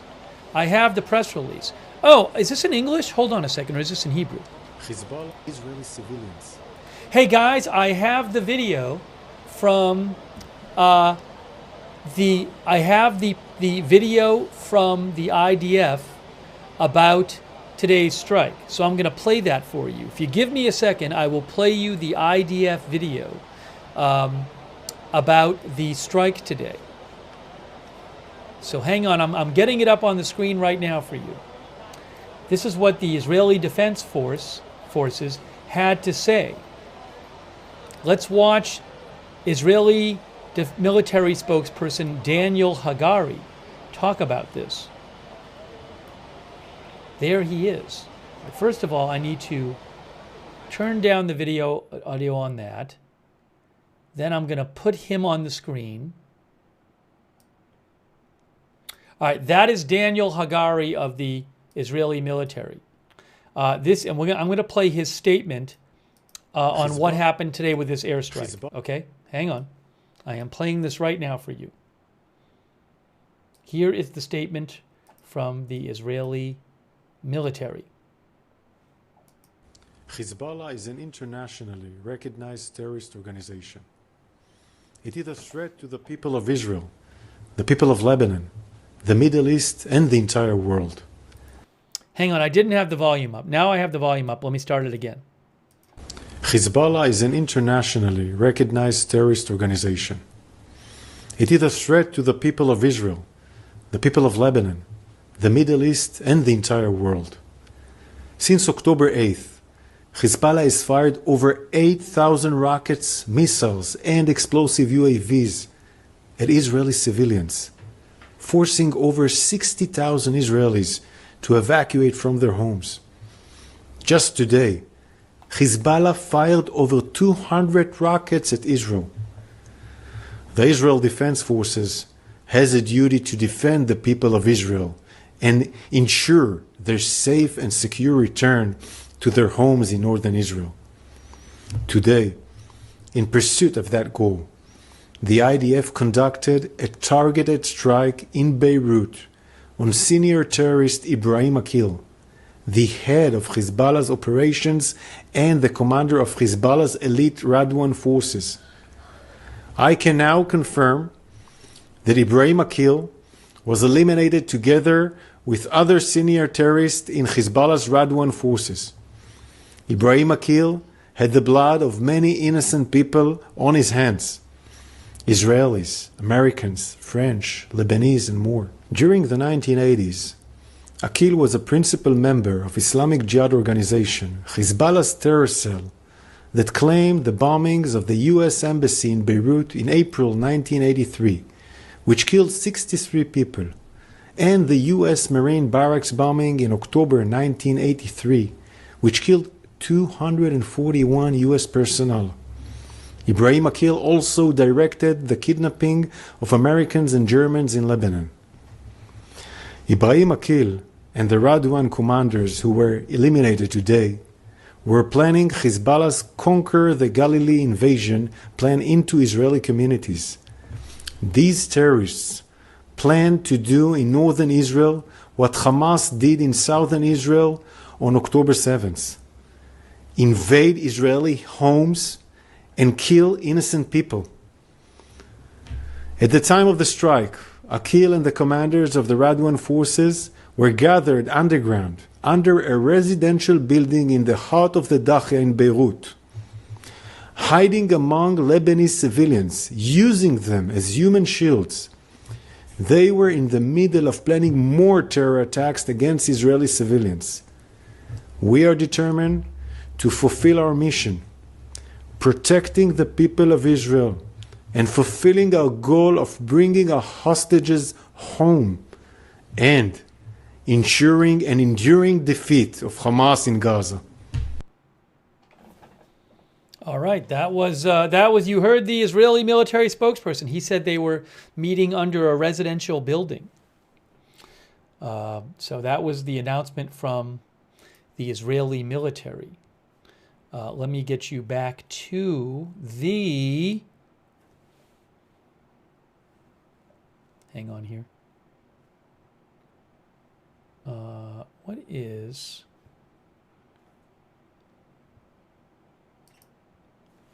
This is a live shot. Hold on. That's a live shot from AFP of the scene of the airstrike right there. That's what that is.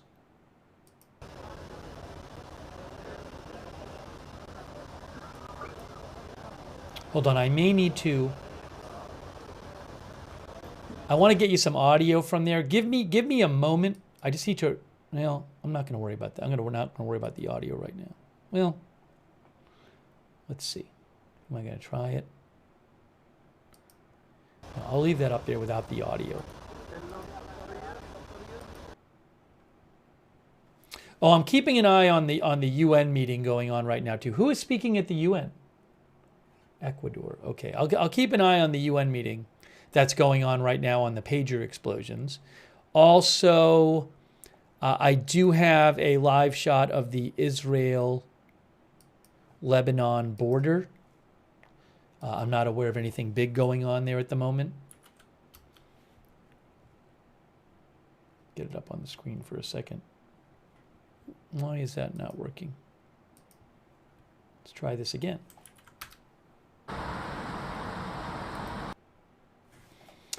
That is the, oops, sorry. That is the Israel-Lebanon border. So we'll keep an eye, I have that there too. But for now, I'm going to keep the shot up of the... Oh, look, see, it looks like rescuers are walking in. See, guys, at the bottom there, the guys in the red outfits, like the Red Cross outfits? This is still, it looks like it's still a rescue operation. A bunch of the Red Cross, looks like rescue workers just entered right there. Maybe a new shift or something. But there's a lot of rubble there. So rescuers there, as you can see.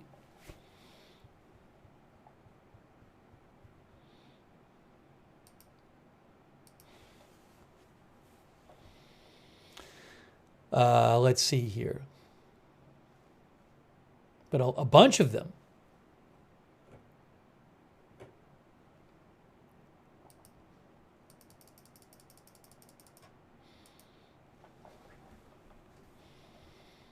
All right, let's see here. Let me just take a second and see if I can get the sound a little better for you. I want to turn the sound on from that, but give me one moment here. I need a second. I'm going to get that back up on the screen. Need about 20 seconds to get it back up on the screen. Homegrown said they were talking to somebody in the window. Let's see here. So here it is. There's that. Okay, let's see if we can hear it now. Give me a moment. Give me a moment. Up. I think that shot's going away. I think we lost that shot. We're going to have to go to the border shot now. I think both cameras are ending their shot. Yeah, just fed. All right. So we'll go to the border shot now. There's the border. You'll see it in a second. You'll see it in a second. Hold on.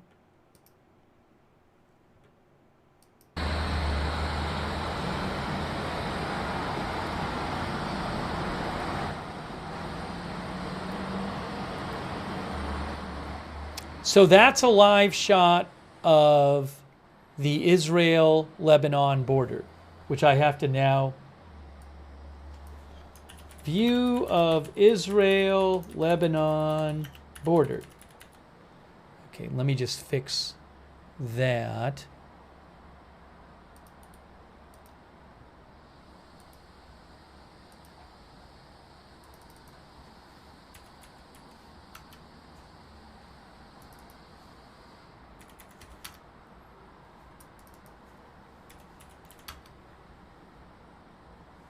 Okay, that's better.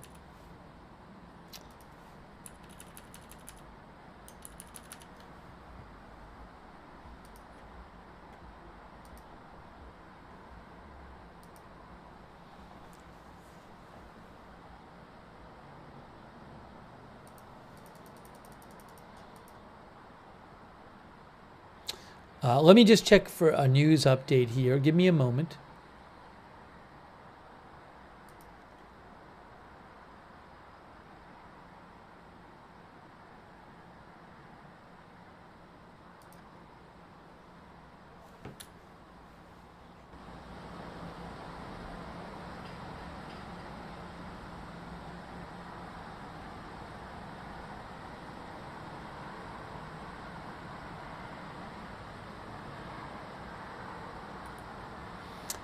Politico is reporting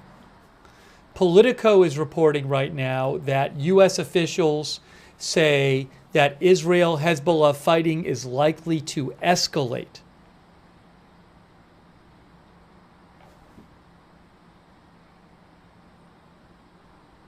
Okay? Politico has an article out where they say that Biden administration officials believe it'll be difficult for both sides to de-escalate. So remember, the last 4 days, Tuesday, the pager attacks on Hezbollah believed to be carried out by Israel. Wednesday, the walkie-talkie attacks on Hezbollah. Last night, airstrikes on Hezbollah in southern Lebanon by Israel that Reuters described as the biggest since last October. And Today, this airstrike in a suburb of Beirut, which killed a top Hezbollah commander and a number of other senior Hezbollah members. That's the last 4 days.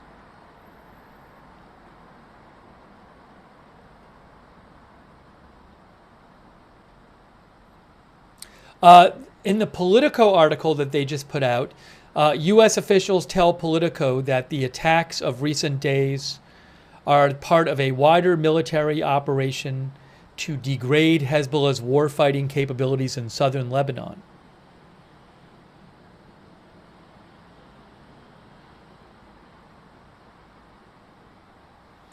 Politico says U.S. officials tell them that the U.S. is expecting some sort of retaliation from Hezbollah, possibly drone attacks.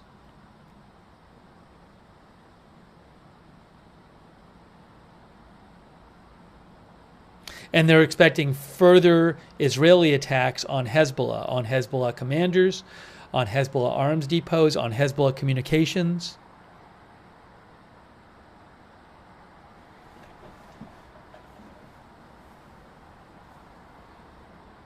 JS says everyone has a right to defend themselves. Quick thanks to Shaf for the gift memberships. I really appreciate it, Shaf. Also, Dexter the Fourth, our new member. Our new member, Stacy Cabanis. Thank you, Robert R., for your support. Do you think Hezbollah is going to let fly with their rockets? All their rockets? Will there be some kind of larger Hezbollah, airstrike projectiles thing? I think earlier today they launched, I saw a report that said 140 rockets, which in the big scheme of things, in terms of, it didn't really do much damage in Israel. It's not going to really do much damage normally. Could we see a larger attack? Could we see an attack involving missiles? Could we see an attack involving other Iranian proxy groups like the Houthis and militias in Syria and Iraq? I just don't know. I don't know what they're going to do. Still waiting for Iran to respond to the assassination, the presumed Israeli assassination of Hamas leader Ismail Haniyeh in Tehran in July. Thanks to our new member, Be Kind. Thanks to Steve Jackson. Steve thinks that maybe Israel is doing all this to Hezbollah to avoid a ground war by removing the enemy from the battlefield. Thanks, Steve. One question we were talking about last night is, could the pager attack and the walkie-talkie attack be something designed to send a message to Hezbollah, to try to get them to stand down before there's a war, to try to get them to say we're going to stop our attacks on northern Israel before there's, as a message to them, like, here's the kind of thing we can do? I don't know. I do not know. So far, Hezbollah is not showing any signs that they're going to stop their attacks on northern Israel. Thank you to Aleph Tav for the gift memberships. Thank you, Lisa H. I'll have to look into that, Lisa H. Thanks for your support. Thanks, Cray Sky, for the gift memberships, by the way. I appreciate that.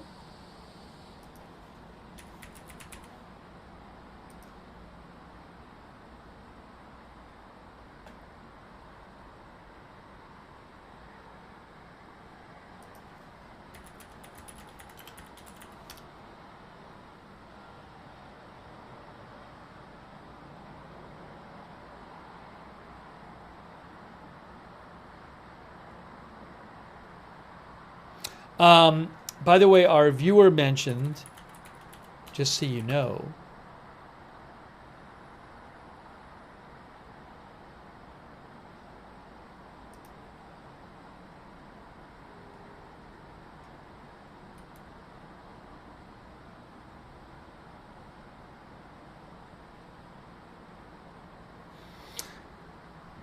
yes, I am seeing reports from, like, for example, WLKY in Kentucky says a medical examiner has confirmed the body found in the Kentucky manhunt is the suspect. Okay, that's just coming out now. multiple outlets report that.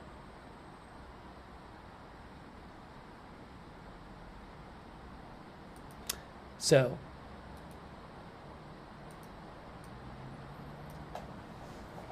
just want to pass that along. Thanks to our viewer for mentioning it.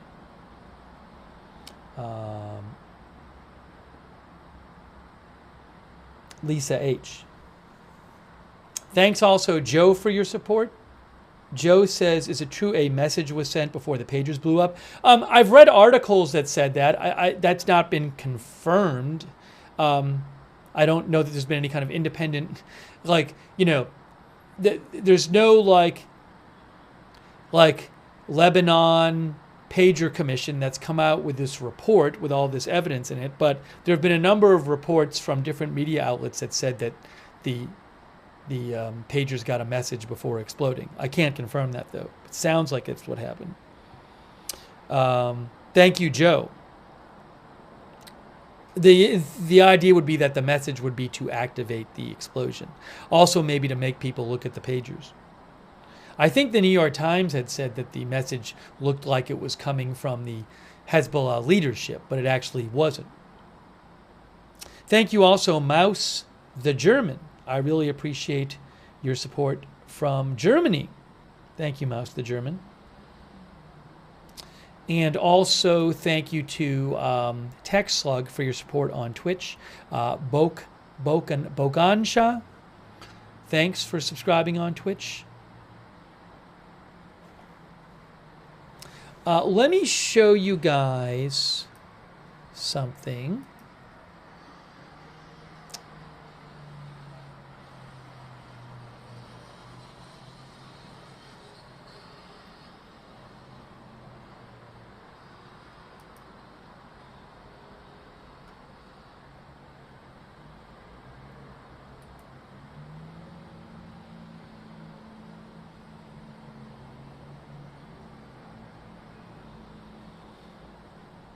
Our viewer Merck says the Lebanese government would have to make a decision, either side with Israel against Hezbollah or engage Israel in a war with Hezbollah. Yeah, so it's a bit confusing with the Lebanese government. I'm not an expert on them, but the Lebanese government is made up of there's three groups in Lebanon, three major groups: Shia Muslims, Sunni Muslims, and Christians, and the government is divided between them. And Hezbollah is actually part of the government there. It has seats in the parliament. Hezbollah is a Shia Muslim group. So Lebanon does have an army, but it's actually not even as powerful as Hezbollah. So it's complex with the whole government thing there. I'm not an expert on the Lebanese government, but it's a complex thing about it is it's divided between these different groups, and Hezbollah is part of the government there.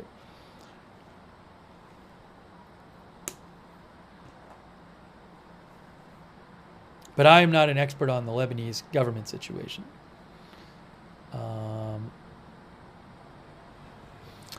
I want to mention this. Hold on a second.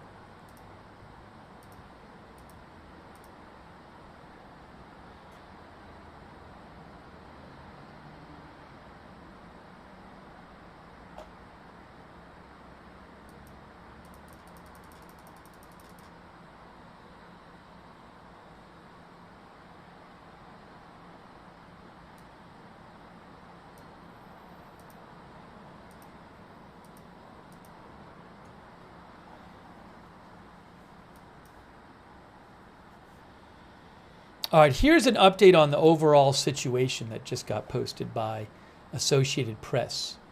I want to talk to you about this. There's a picture on the right of the airstrike, by the way. What to know about the growing conflict between Israel and Lebanon's Hezbollah. Let's take a look at this for a second. I'll actually leave up the live shot there. AP says this week saw a dizzying escalation in the 11th-month-old conflict between Israel and Lebanon's Hezbollah. First came 2 days of exploding pagers and walkie-talkies used by Hezbollah, deadly attacks pinned on Israel that also maimed civilians around Lebanon. Hezbollah's leader vowed to retaliate. Earlier today, Hezbollah launched dozens of rockets into northern Israel, but they did not say this was the retaliation for the pagers and the walkie-talkies. Later today, Israel said it had killed the commander of Hezbollah's most elite unit with a strike in Beirut that left at least 14 dead. Many fear that the events of this week are the prelude to an all-out war between Israel and Hezbollah, the Iranian-backed Shiite group that is Lebanon's most powerful armed force. A war threatens to bring devastation to Lebanon, heavy missile fire into Israeli cities, and further destabilization to a region already shaken by the Gaza war. During 11 months of exchanges of fire over the Lebanese-Israeli border, both sides have repeatedly pulled back when the spiral of reprisals appeared on the verge of going out of control under heavy pressure from the U.S. and its allies. But in recent weeks, Israeli leaders have warned of a possible bigger military operation with the goal of stopping attacks from Lebanon on northern Israel to allow tens of thousands of Israelis displaced by the fighting to return to their homes near the northern border, the border with Lebanon. Okay? So, is this going to finally grow into an all-out war? What is going to happen? I'm reading you some of this Associated Press analysis and reporting here. So today, we've been covering this today. An Israeli airstrike today brought down a high-rise building in Beirut's southern suburbs, a Shiite majority area known as Dania, where Hezbollah has a strong presence. At least 12 people were killed and more than 60 wounded. The deadliest Israeli strike in the Lebanese capital since the 2006 Israel-Hezbollah war, says AP. The Israeli military said the strike killed Ibrahim Aqil, the commander of Hezbollah's elite Radwan Unit, as well as other top leaders of the unit. This would be a heavy blow to Hezbollah's most effective fighters. The strike came after the shock of the electronic device bombings earlier this week, in which hundreds of pagers and walkie-talkies, maybe thousands of them, used by Hezbollah detonated on Tuesday and Wednesday. At least 37 people were killed, including 2 children and some 3,000 wounded. It has widely been attributed to Israel. The casualties from the device explosions included some fighters from the group, but many of the wounded were civilians connected to Hezbollah's social branches. Analysts say the attack has little effect on Hezbollah's manpower, but could disrupt its communications and force it to take tighter security measures.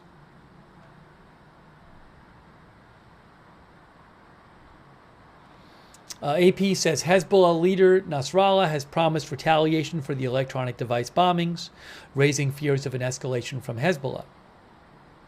But Hezbollah has also proved wary of further stoking the crisis. It has not carried out its vows of revenge from Israel's killing a top commander, Fuad Shukr, in July. At one point, Hezbollah, remember it was like last month, I think, it was definitely a few weeks ago, where Israel launched these big airstrikes, and Israel said that Hezbollah was about to carry out a massive rocket attack and projectile attack on Israel. And Israel said they launched a preemptive airstrike on Hezbollah. And then after that, Hezbollah launched, I think, 200-something rockets, which is not big in the big scheme of things. But they have not, aside from that, Hezbollah has not retaliated for Israel's killing of Hezbollah's top commander in July. As fighting in Gaza has slowed, Israel has fortified forces along the border with Lebanon, including the arrival this week of a powerful army division that took part in some of the heaviest fighting in Gaza. That division that has been moved to the border with Lebanon is believed to include thousands of troops, including paratrooper infantry units and artillery and elite commando forces specially trained for operations behind enemy lines, says AP. Also, the Israeli defense minister this week declared the start of a new phase of the war as Israel turns its focus north toward Hezbollah, away from Hamas in Gaza, toward Hezbollah in the north. The center of gravity is shifting to the north by diverting resources and forces, said the Israeli defense minister. And then there's part of this AP article. What is Israel planning? What is Israel planning? Israeli officials say they have not yet made an official decision to expand military operations against Hezbollah and have not publicly said what those operations might be.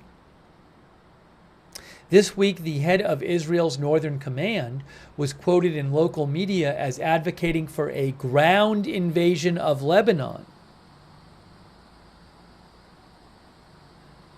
A UN-brokered truce to the 2006 war between Israel and Lebanon called on Hezbollah to pull back 18 miles from the border. I think that's Security Council Resolution 1701, if I have that right, if I'm remembering right. Oh, hold on a second. But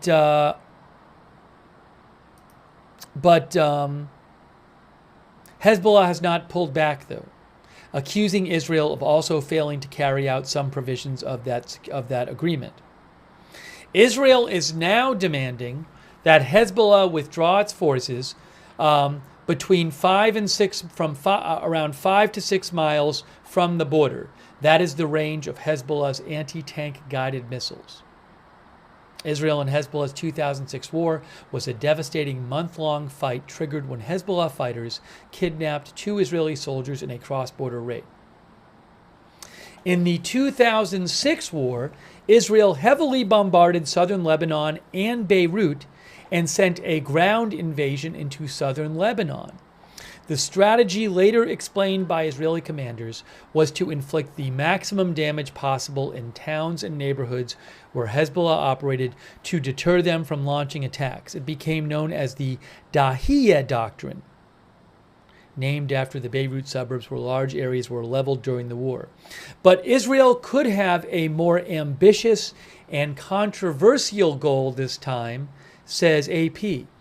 Israel could have a goal of seizing a buffer zone in South Lebanon to push back Hezbollah fighters from the border. Would Israel do that? Would Israel put their forces into southern Lebanon and actually try to seize some land there? A fight to hold territory, says AP, threatens a longer, even more destructive and destabilizing war, recalling Israel's 1982 to 2000 occupation of southern Lebanon. Wow. That would obviously be a huge deal if that happened. El Hazelras says, dang, that's crazy.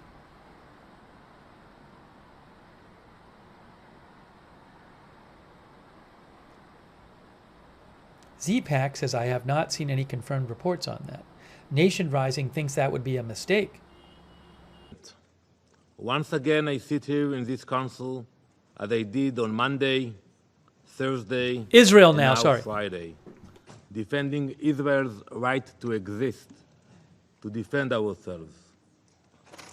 Also on Tuesday and Wednesday, we sat at the General Assembly for 2 days watching the Israel-bashing circus led by the Palestinian Authority as part of their diplomatic terrorism.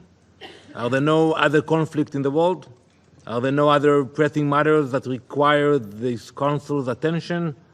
Or is the UN's obsession with condemning Israel so consuming that it blinds you to everything else?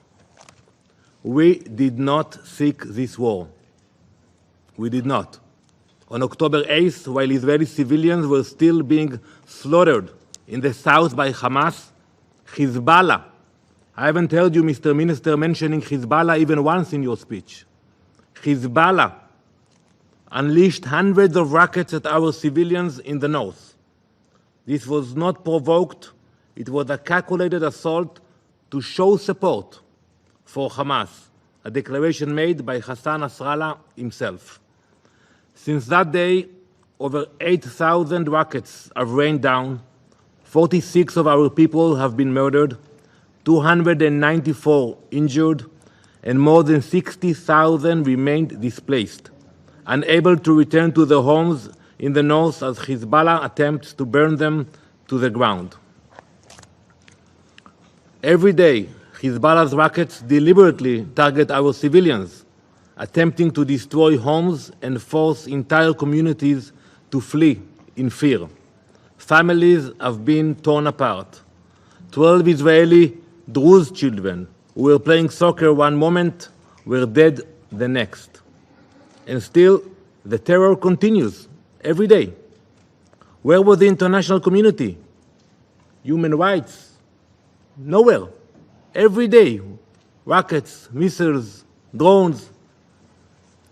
Hezbollah's relentless attacks have forced innocent civilians, parents, children, the elderly, to abandon everything. They are now refugees within their own country, living in temporary shelters, unsure of when or if they will ever return to the places they once called home. This is not just the displacement of individuals, but of entire lives, memories, and futures. It has been nearly a year since they were forced to flee, and still they wait for the day when it will be safe to return. Israel will not allow this to continue.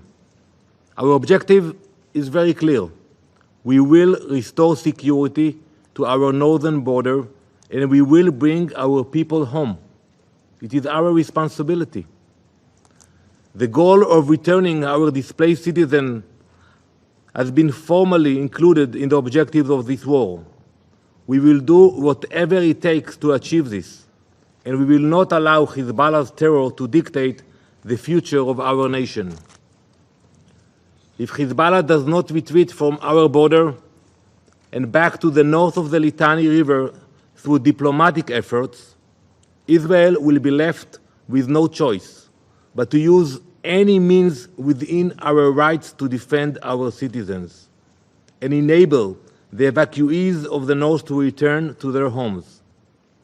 Hezbollah has turned southern Lebanon into a war zone, using civilian homes as weapons depots and UNIFIL bases as launch points, digging tunnels beneath them and using innocent civilians as well as UN peacekeepers as the human shields. This is not just an attack on Israel. It is a crime against Lebanon itself. Hezbollah has brought untold suffering, not just to Israelis, but to the Lebanese people, who are also trapped in the grip of this terrorist organization. If this modus operandi sounds familiar, it is because the same is used by another terror organization, Hamas, also using civilians. Yet, the Lebanese foreign minister who sits here today could not find the courage to even mention Hezbollah. We know that is a problem. If we will sit together, we can achieve very fast agreements about everything. I'm not familiar with occupation of Israel in Lebanon. I'm not familiar with these major disputes. We can sit with your help and achieve some kind of a compromise. But we know that the real problem is not Lebanon. The real problem is Hezbollah. It is his government, after all, that bears the responsibility. They are incapable of implementing Security Council resolutions, nor preventing terrorist organizations from dragging their entire country into war. Minister Abdallah Abu Habib, Your Excellency, you have allowed a terrorist organization to create a state within your state, bringing ruin to your own people. Instead of blaming us, your peaceful neighbors, you should take action now to restrain Hezbollah and avoid greater escalation. If you continue to ignore Hezbollah's aggression, the pain and the suffering of the Lebanese people will be on your shoulders. Mr. President, while Israel is not seeking a wider conflict, I will be clear, we will not allow Hezbollah to continue its provocations. Their actions violate international law, and Israel will defend itself. We will not allow our people to live under constant threat, nor will we allow Hezbollah to use Lebanese territory as a launchpad for violence. For too long, we have called on this Council to enforce Resolutions 1701 and 1559. For too long, our calls have been ignored. For years, Israel has supplied data on Hezbollah's buildup in clear violation of Council resolutions, but to no avail. Hezbollah and its Iranian puppet masters must face real consequences for their actions. Hezbollah must be disarmed, and Iran must be held accountable for destabilizing the region. The world cannot afford to let Hezbollah's terror continue unchecked.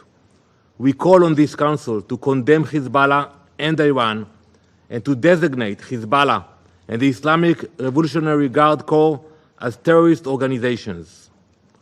Words are no longer enough. This Council must act. For nearly a year, we have exercised restraint. We did, waiting for a diplomatic solution. And this is what we would prefer. We prefer, and we urge you, and we're thanking those who are trying to help this process. That's what we want. We have no desire for war, but we cannot continue to allow our people to bleed, nor can we abandon the 60,000 Israelis who have fled their homes. The outcome of this situation is clear. Hezbollah will be pushed back from the border, exactly as stated in Resolution 1701. The question that remains before us is how this will be achieved and at what cost. The devastation caused by Hezbollah's actions goes beyond human lives. Over 800 fires have been ignited by Hezbollah's rockets, burning more than 50,000 acres of forests, nature reserves, and agricultural land. Entire ecosystems have been destroyed. This is not just an environmental disaster. It is an act of war against the land itself. And yet, where is the UN? Where are the voices of condemnation for those who claim to care so deeply about the environment? The UN is about to convene its summit of the future. We know that climate and the environment are central themes, but where is the concern for the fire the Hezbollah has set? Where is the outrage for the destruction of our forests, your forest in Lebanon? UN officials cannot even mention Hezbollah in their statements. This hypocrisy cannot go unchallenged. As I stated just 24 hours ago, Iran is the real instigator behind all of this. Hezbollah does not act alone. It is a puppet, and Iran is pulling the strings. Iran arms them, funds them, and directs their operations. Iran's influence stretches far beyond our borders, from Lebanon to Syria, from Yemen to Iraq. If Gaza could have been the Singapore of the Middle East, Beirut should have been the Paris of the Middle East. But we see that wherever Iran is involved, chaos and destruction inevitably follow. Mr. President, Israel will do whatever is necessary to protect its citizens. We will bring our displaced people back to their homes in the north. We will restore security, and we will bring calm to our nation. This is our right, and we will exercise it fully. The Security Council should stand by Israel as we seek to accomplish this, because this is not just Israel's fight. It is a fight against terrorism, against instability, and against the forces that seek to destroy peace in the region. When the time comes, do not look to us for blame in protecting our people. Now is your time to speak up and act before we have to. I thank you, Mr. President. All right, that was I thank Israel. the representative of Israel for their statement. I give the floor to the representative of the Islamic Republic of Iran. Oh, hold on, Iran is speaking. Let me get In the audio. name of Hold God, on. the compassionate and merciful. Thank you, Mr. It's President, Iran. for It's in convening English. This is emergency Iran meeting. speaking. We thank Lebanon and Algeria for requesting this meeting. We also thank Mr. Caldo and Mr. Tork for their briefing. We welcome the presence of His Excellency Mr. Abdullah Abu Habib, Minister for Foreign Affairs and Immigrants of Lebanon, in this meeting. Mr. President, member of the Security Council, this meeting is requested to address systematic and provocative act of terror committed by occupying regime of Israel on September 17 and 18 in Beirut, Lebanon, as well as in a part of Syria, deliberately targeting innocent civilians, including children. The method of this barbaric attack was unprecedented, as it was covertly handheld communication device was deliberately detonated, resulting in loss of at least 37 civilian lives and injuring thousands more, most likely of them injured from their eyes, including Iran's ambassador. Despite concerns by international community, this regime continues its aggression against the sovereignty and territorial integrity of Lebanon and Syria. Just this morning, an airstrike targeted the residential areas in Zahia, a densely populated suburb of Beirut, causing civilians casualties and loss of life. Mr. President, targeting thousands of people across various age groups in densely populated area of Beirut, whatever in their home, streets, workplaces, or shopping centers, is a clear act of terrorism and a flagrant violation of international law, in particular international humanitarian, human rights law, and numerous resolutions of this body, especially resolution on the protection of civilians. These widespread and systematic crimes aimed at mass killing, severe suffering, and serious injury to civilians constitutes crimes against humanity. Reports suggest that Israel intended to kill at least 5,000 civilians, while some devices either undistributed or deactivated. The Israeli barbaric attack has left Lebanon hospitals and medical staff in an unprecedented state of emergency, and attacks have sparked widespread fear and panic across Lebanon. Undoubtedly, Israel bears full responsibility for the perpetration of such horrific crimes. The repercussions of this attack extend far beyond Lebanon's border. The targeting of communication devices in the heart of Beirut sends a clear message to the international community. Israel is willing to commit any crime, no matter how extreme, to violate and attack the sovereignty and security of countries in the region and threaten regional and international peace and security. The Islamic Republic of Iran condemns in the strongest terms these horrible and barbaric attacks.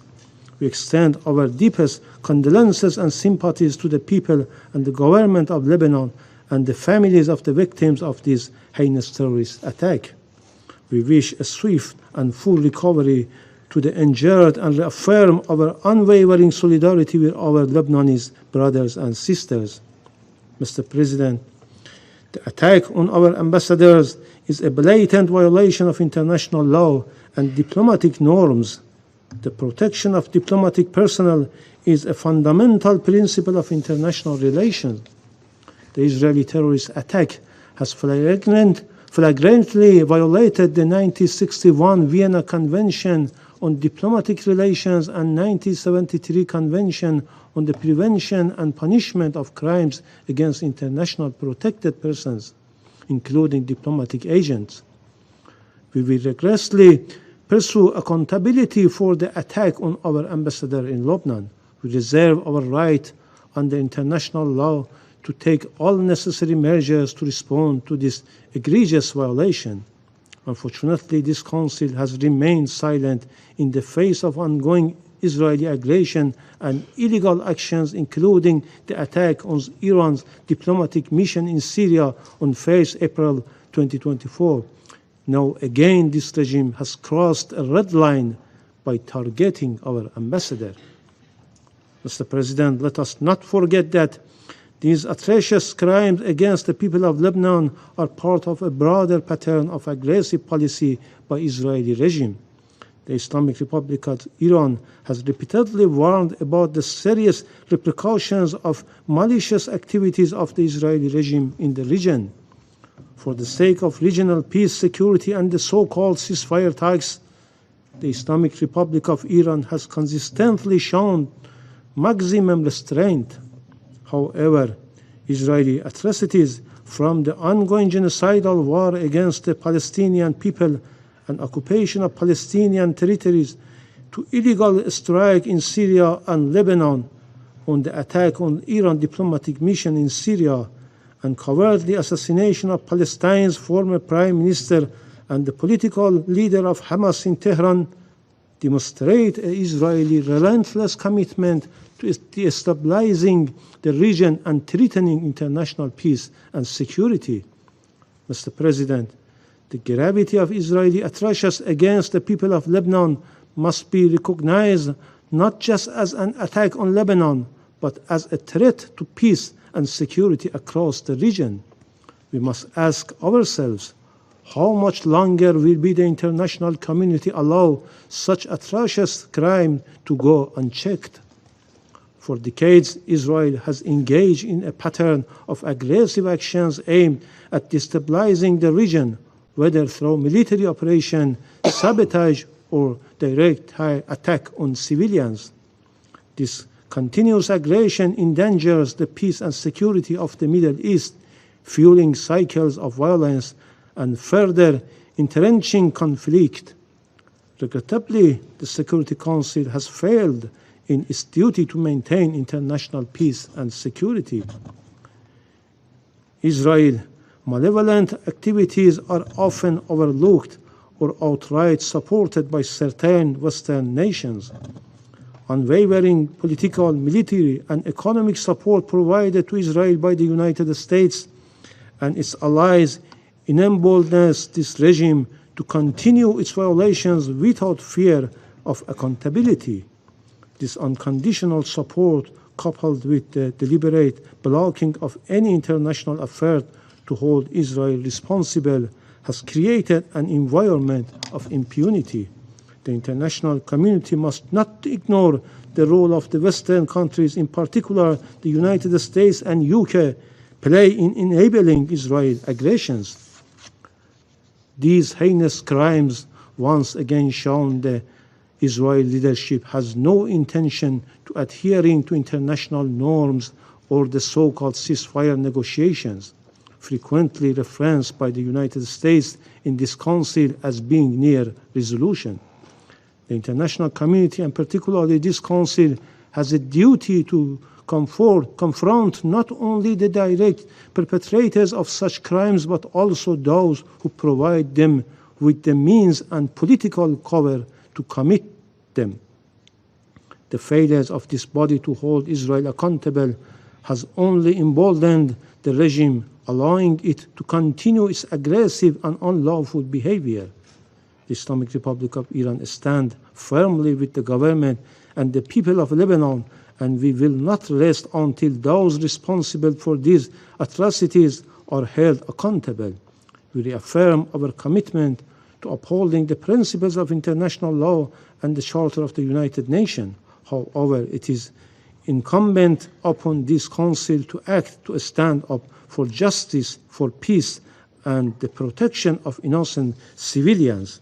In conclusion, Mr. President, I categorically reject the baseless accusation made by the representative of Israeli regime against my country. The representative of this terrorist regime, led by a notorious prime minister who is under arrest warrant by the International Criminal Court for the commission of war in Gaza, consistently relies on lies and disinformation to evade responsibility and to shift blame onto others. The very foundation of this regime is rooted in aggression, occupation, terror, and genocide. So nobody will take seriously this unfounded claim. I thank you. I thank the representative of the Islamic Republic of Iran for their statement.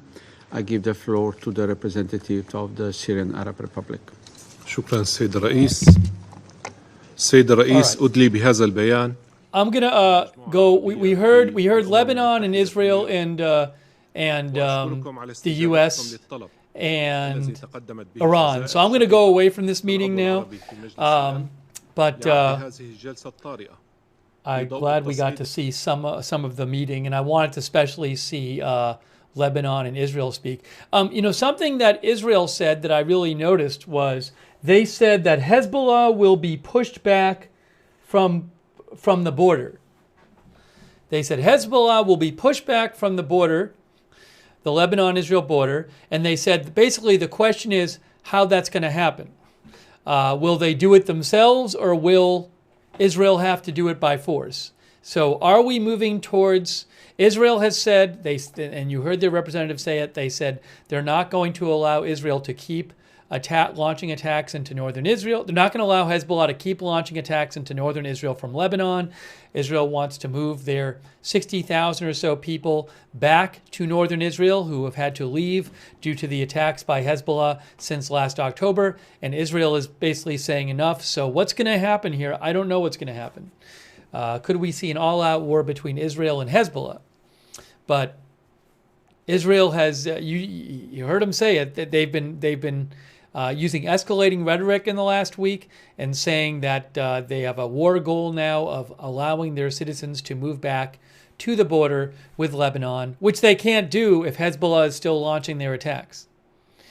So I don't know what's going to happen. I do not know what's going to happen. Anyways, I want to do this. Oops, I was trying to put the live shot back on. Trying to put the live shot back on of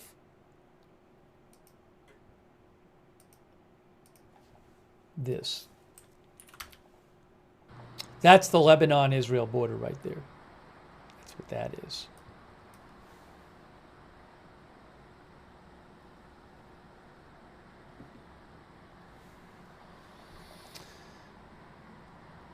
Wessie's Corner Emporium said Israel kind of made their intentions clear. Thanks, by the way, to Red Squirrel and The One and Only and Walter Beasley and Clean 937 and Christine G. Roberts for your support. I appreciate it. Our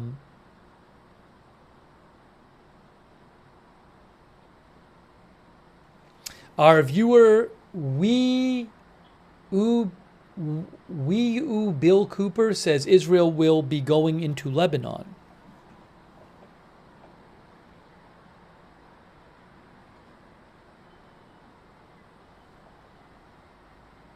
Our viewer Al Yatzion says, my fear is that Israel will not finish the job as usual. Hamas isn't anywhere near the point of being neutralized, and I think the same may be true regarding the outcome of their war on Hezbollah too.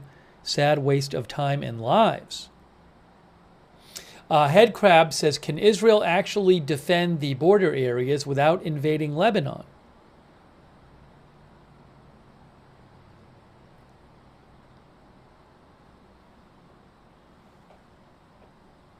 So what is going to happen here?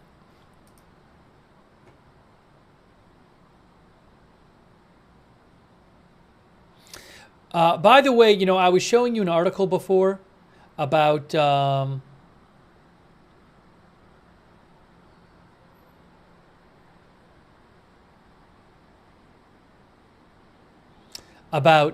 AP about what might happen next in the area, and I didn't get to the last part of it.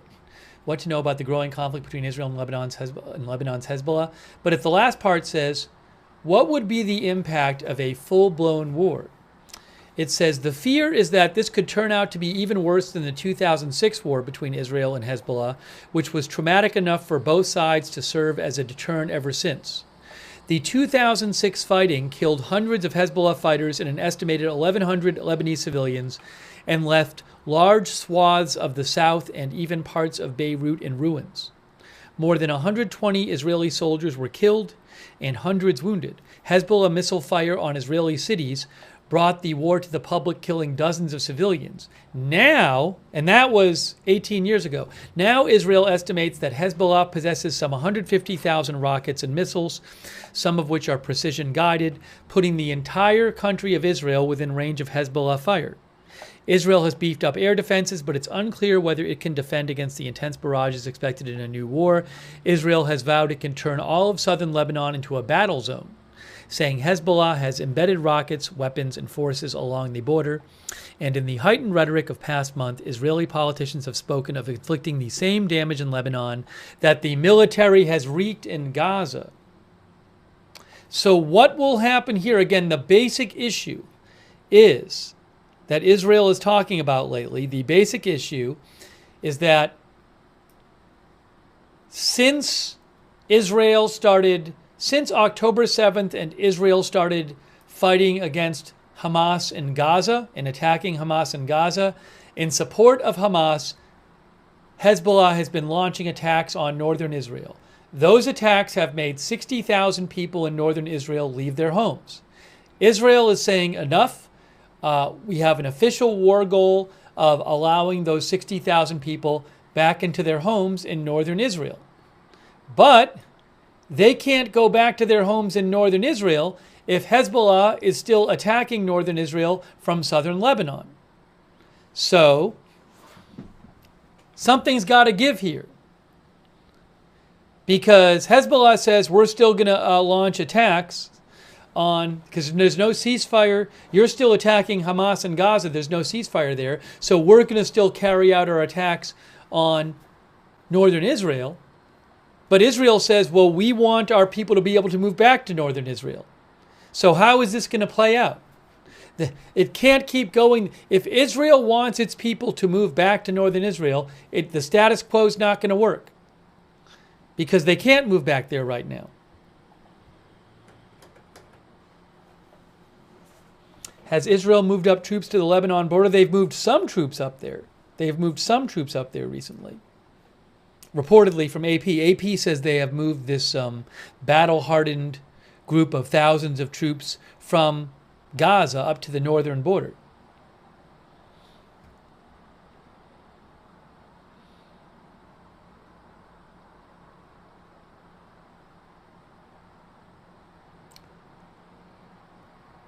So what will happen here? Could Israel do a ground invasion of Lebanon in the south? Could they even try to, AP raised the possibility that Israel could even try to create some sort of buffer zone and occupy land in the south of Lebanon to create a buffer zone of safety for the Israelis who live in northern Israel.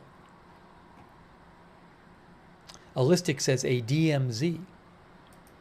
By the way, thanks for your support on Twitch, Notorious Rob, Blatt1982, Hyper Guy. Also, shout out to all of our moderators, A Moment of Lovely, Big Ball of Yarn, Surly Dev, and our Facebook mods. Hold on a second here.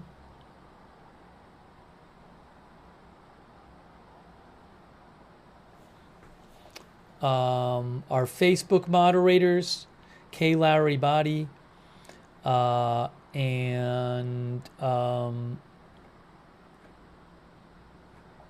I know we've had Christina Neal over there, Valerie Gail Griffin, Raven Lynn. Also our Twitch mods. Did I thank our Twitch mods? I don't even remember who I thanked. A Moment of Lovely, Big Ball of Yarn, and Surly Dev, Ruth Krafasi, and on YouTube, Ruth Krafasi, Havasu Mom, and Lyra Stars. And also over there on X, Linda Belk and Larry.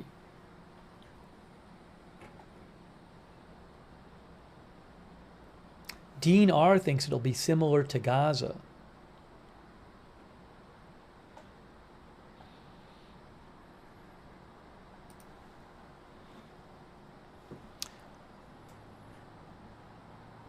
Okay, guys, here's what I think I'm going to do. So, I need to eat something at the moment anyway.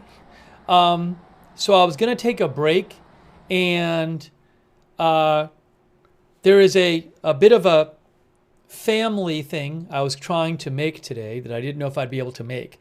So I think what I might do is, oops, and the headline is now wrong because the headline is not the old headline. It should be the old headline, not the UN, because we're not covering the UN thing anymore.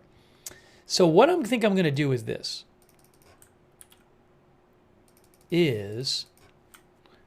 I think the best thing for me to do would be to not do that. If you missed, we've already done a bunch of coverage on this stream of the airstrike. If you missed it, you can rewind the stream. The first 2 hours of the stream were about the airstrike. So I think what I'm going to do is let me wrap up this stream kind of quickly, and I can eat and go do that. And if there's big news tonight, I can jump back on the air, of course, and do another stream. But I was probably going to end soon anyway. So let me just, it would be good if I could kind of do this now. Again, I probably would have gone a little bit. There's a bit of a family thing I'm trying to catch if I can. And so given that we're not seeing big updates at the moment, let me go do that. And then, if there's big news later, I'll do another stream. Can we do that? Let's do that. So I'll keep an eye out on updates, and who knows, maybe we'll do a stream a little later, depending on the news. Okay. So, and I have to eat anyway. I really appreciate you. I'm going to kind of do this kind of quickly here. So I really appreciate people watching the broadcast and sending me updates and also letting me read your comments on the air. Let me just also make sure there's nothing like crazy going on right at the moment. I didn't see anything. I just checked it a few minutes ago and I didn't see anything. I'm seeing that Hezbollah has confirmed. Real quick, I'm going to mention there is a statement from Hezbollah that's been put out, guys. Let me kind of wrap up with this. Hezbollah has put out a statement. Did they put this out? Let's see. They said that today the great jihadi leader Ibrahim Aqil joined the procession of his brothers of great martyred leaders. So they have confirmed the death of this top Hezbollah commander. Okay? They did say that.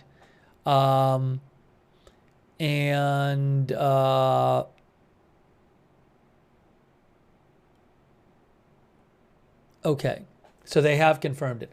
All right, so again, we might do a stream a little bit later on, depending on the news, but I'm going to wrap up this one right now, and I'll keep an eye out for more news. Anyways, subscribe and follow the channel Agenda Free TV. We cover all kinds of live breaking news here without an agenda. Subscribe, follow my X account for breaking news updates at Lookner on X. At Lookner on X, follow me there for breaking news. Turn on the notifications. We have a notifications system. You can sign up for free notifications to know when we're going live. The mods will post that in the chat. You can also find it in the description of this video on YouTube and Facebook. And huge thanks to everybody who donated. That's really nice of you guys. I really appreciate your support for the channel. That's what allows this channel to exist. I think I thanked everybody. Hyper Guided, I think, yes. If you ever want to donate, you go to agendafree.tv, agendafree.tv. So, again, sorry to wrap up maybe a few minutes early. I was going to have to go eat anyway, but let me go do that. And again, maybe we'll do more coverage tonight, just depending on what happens. Certainly, I anticipate doing more Israel Hezbollah coverage because all these developments are happening.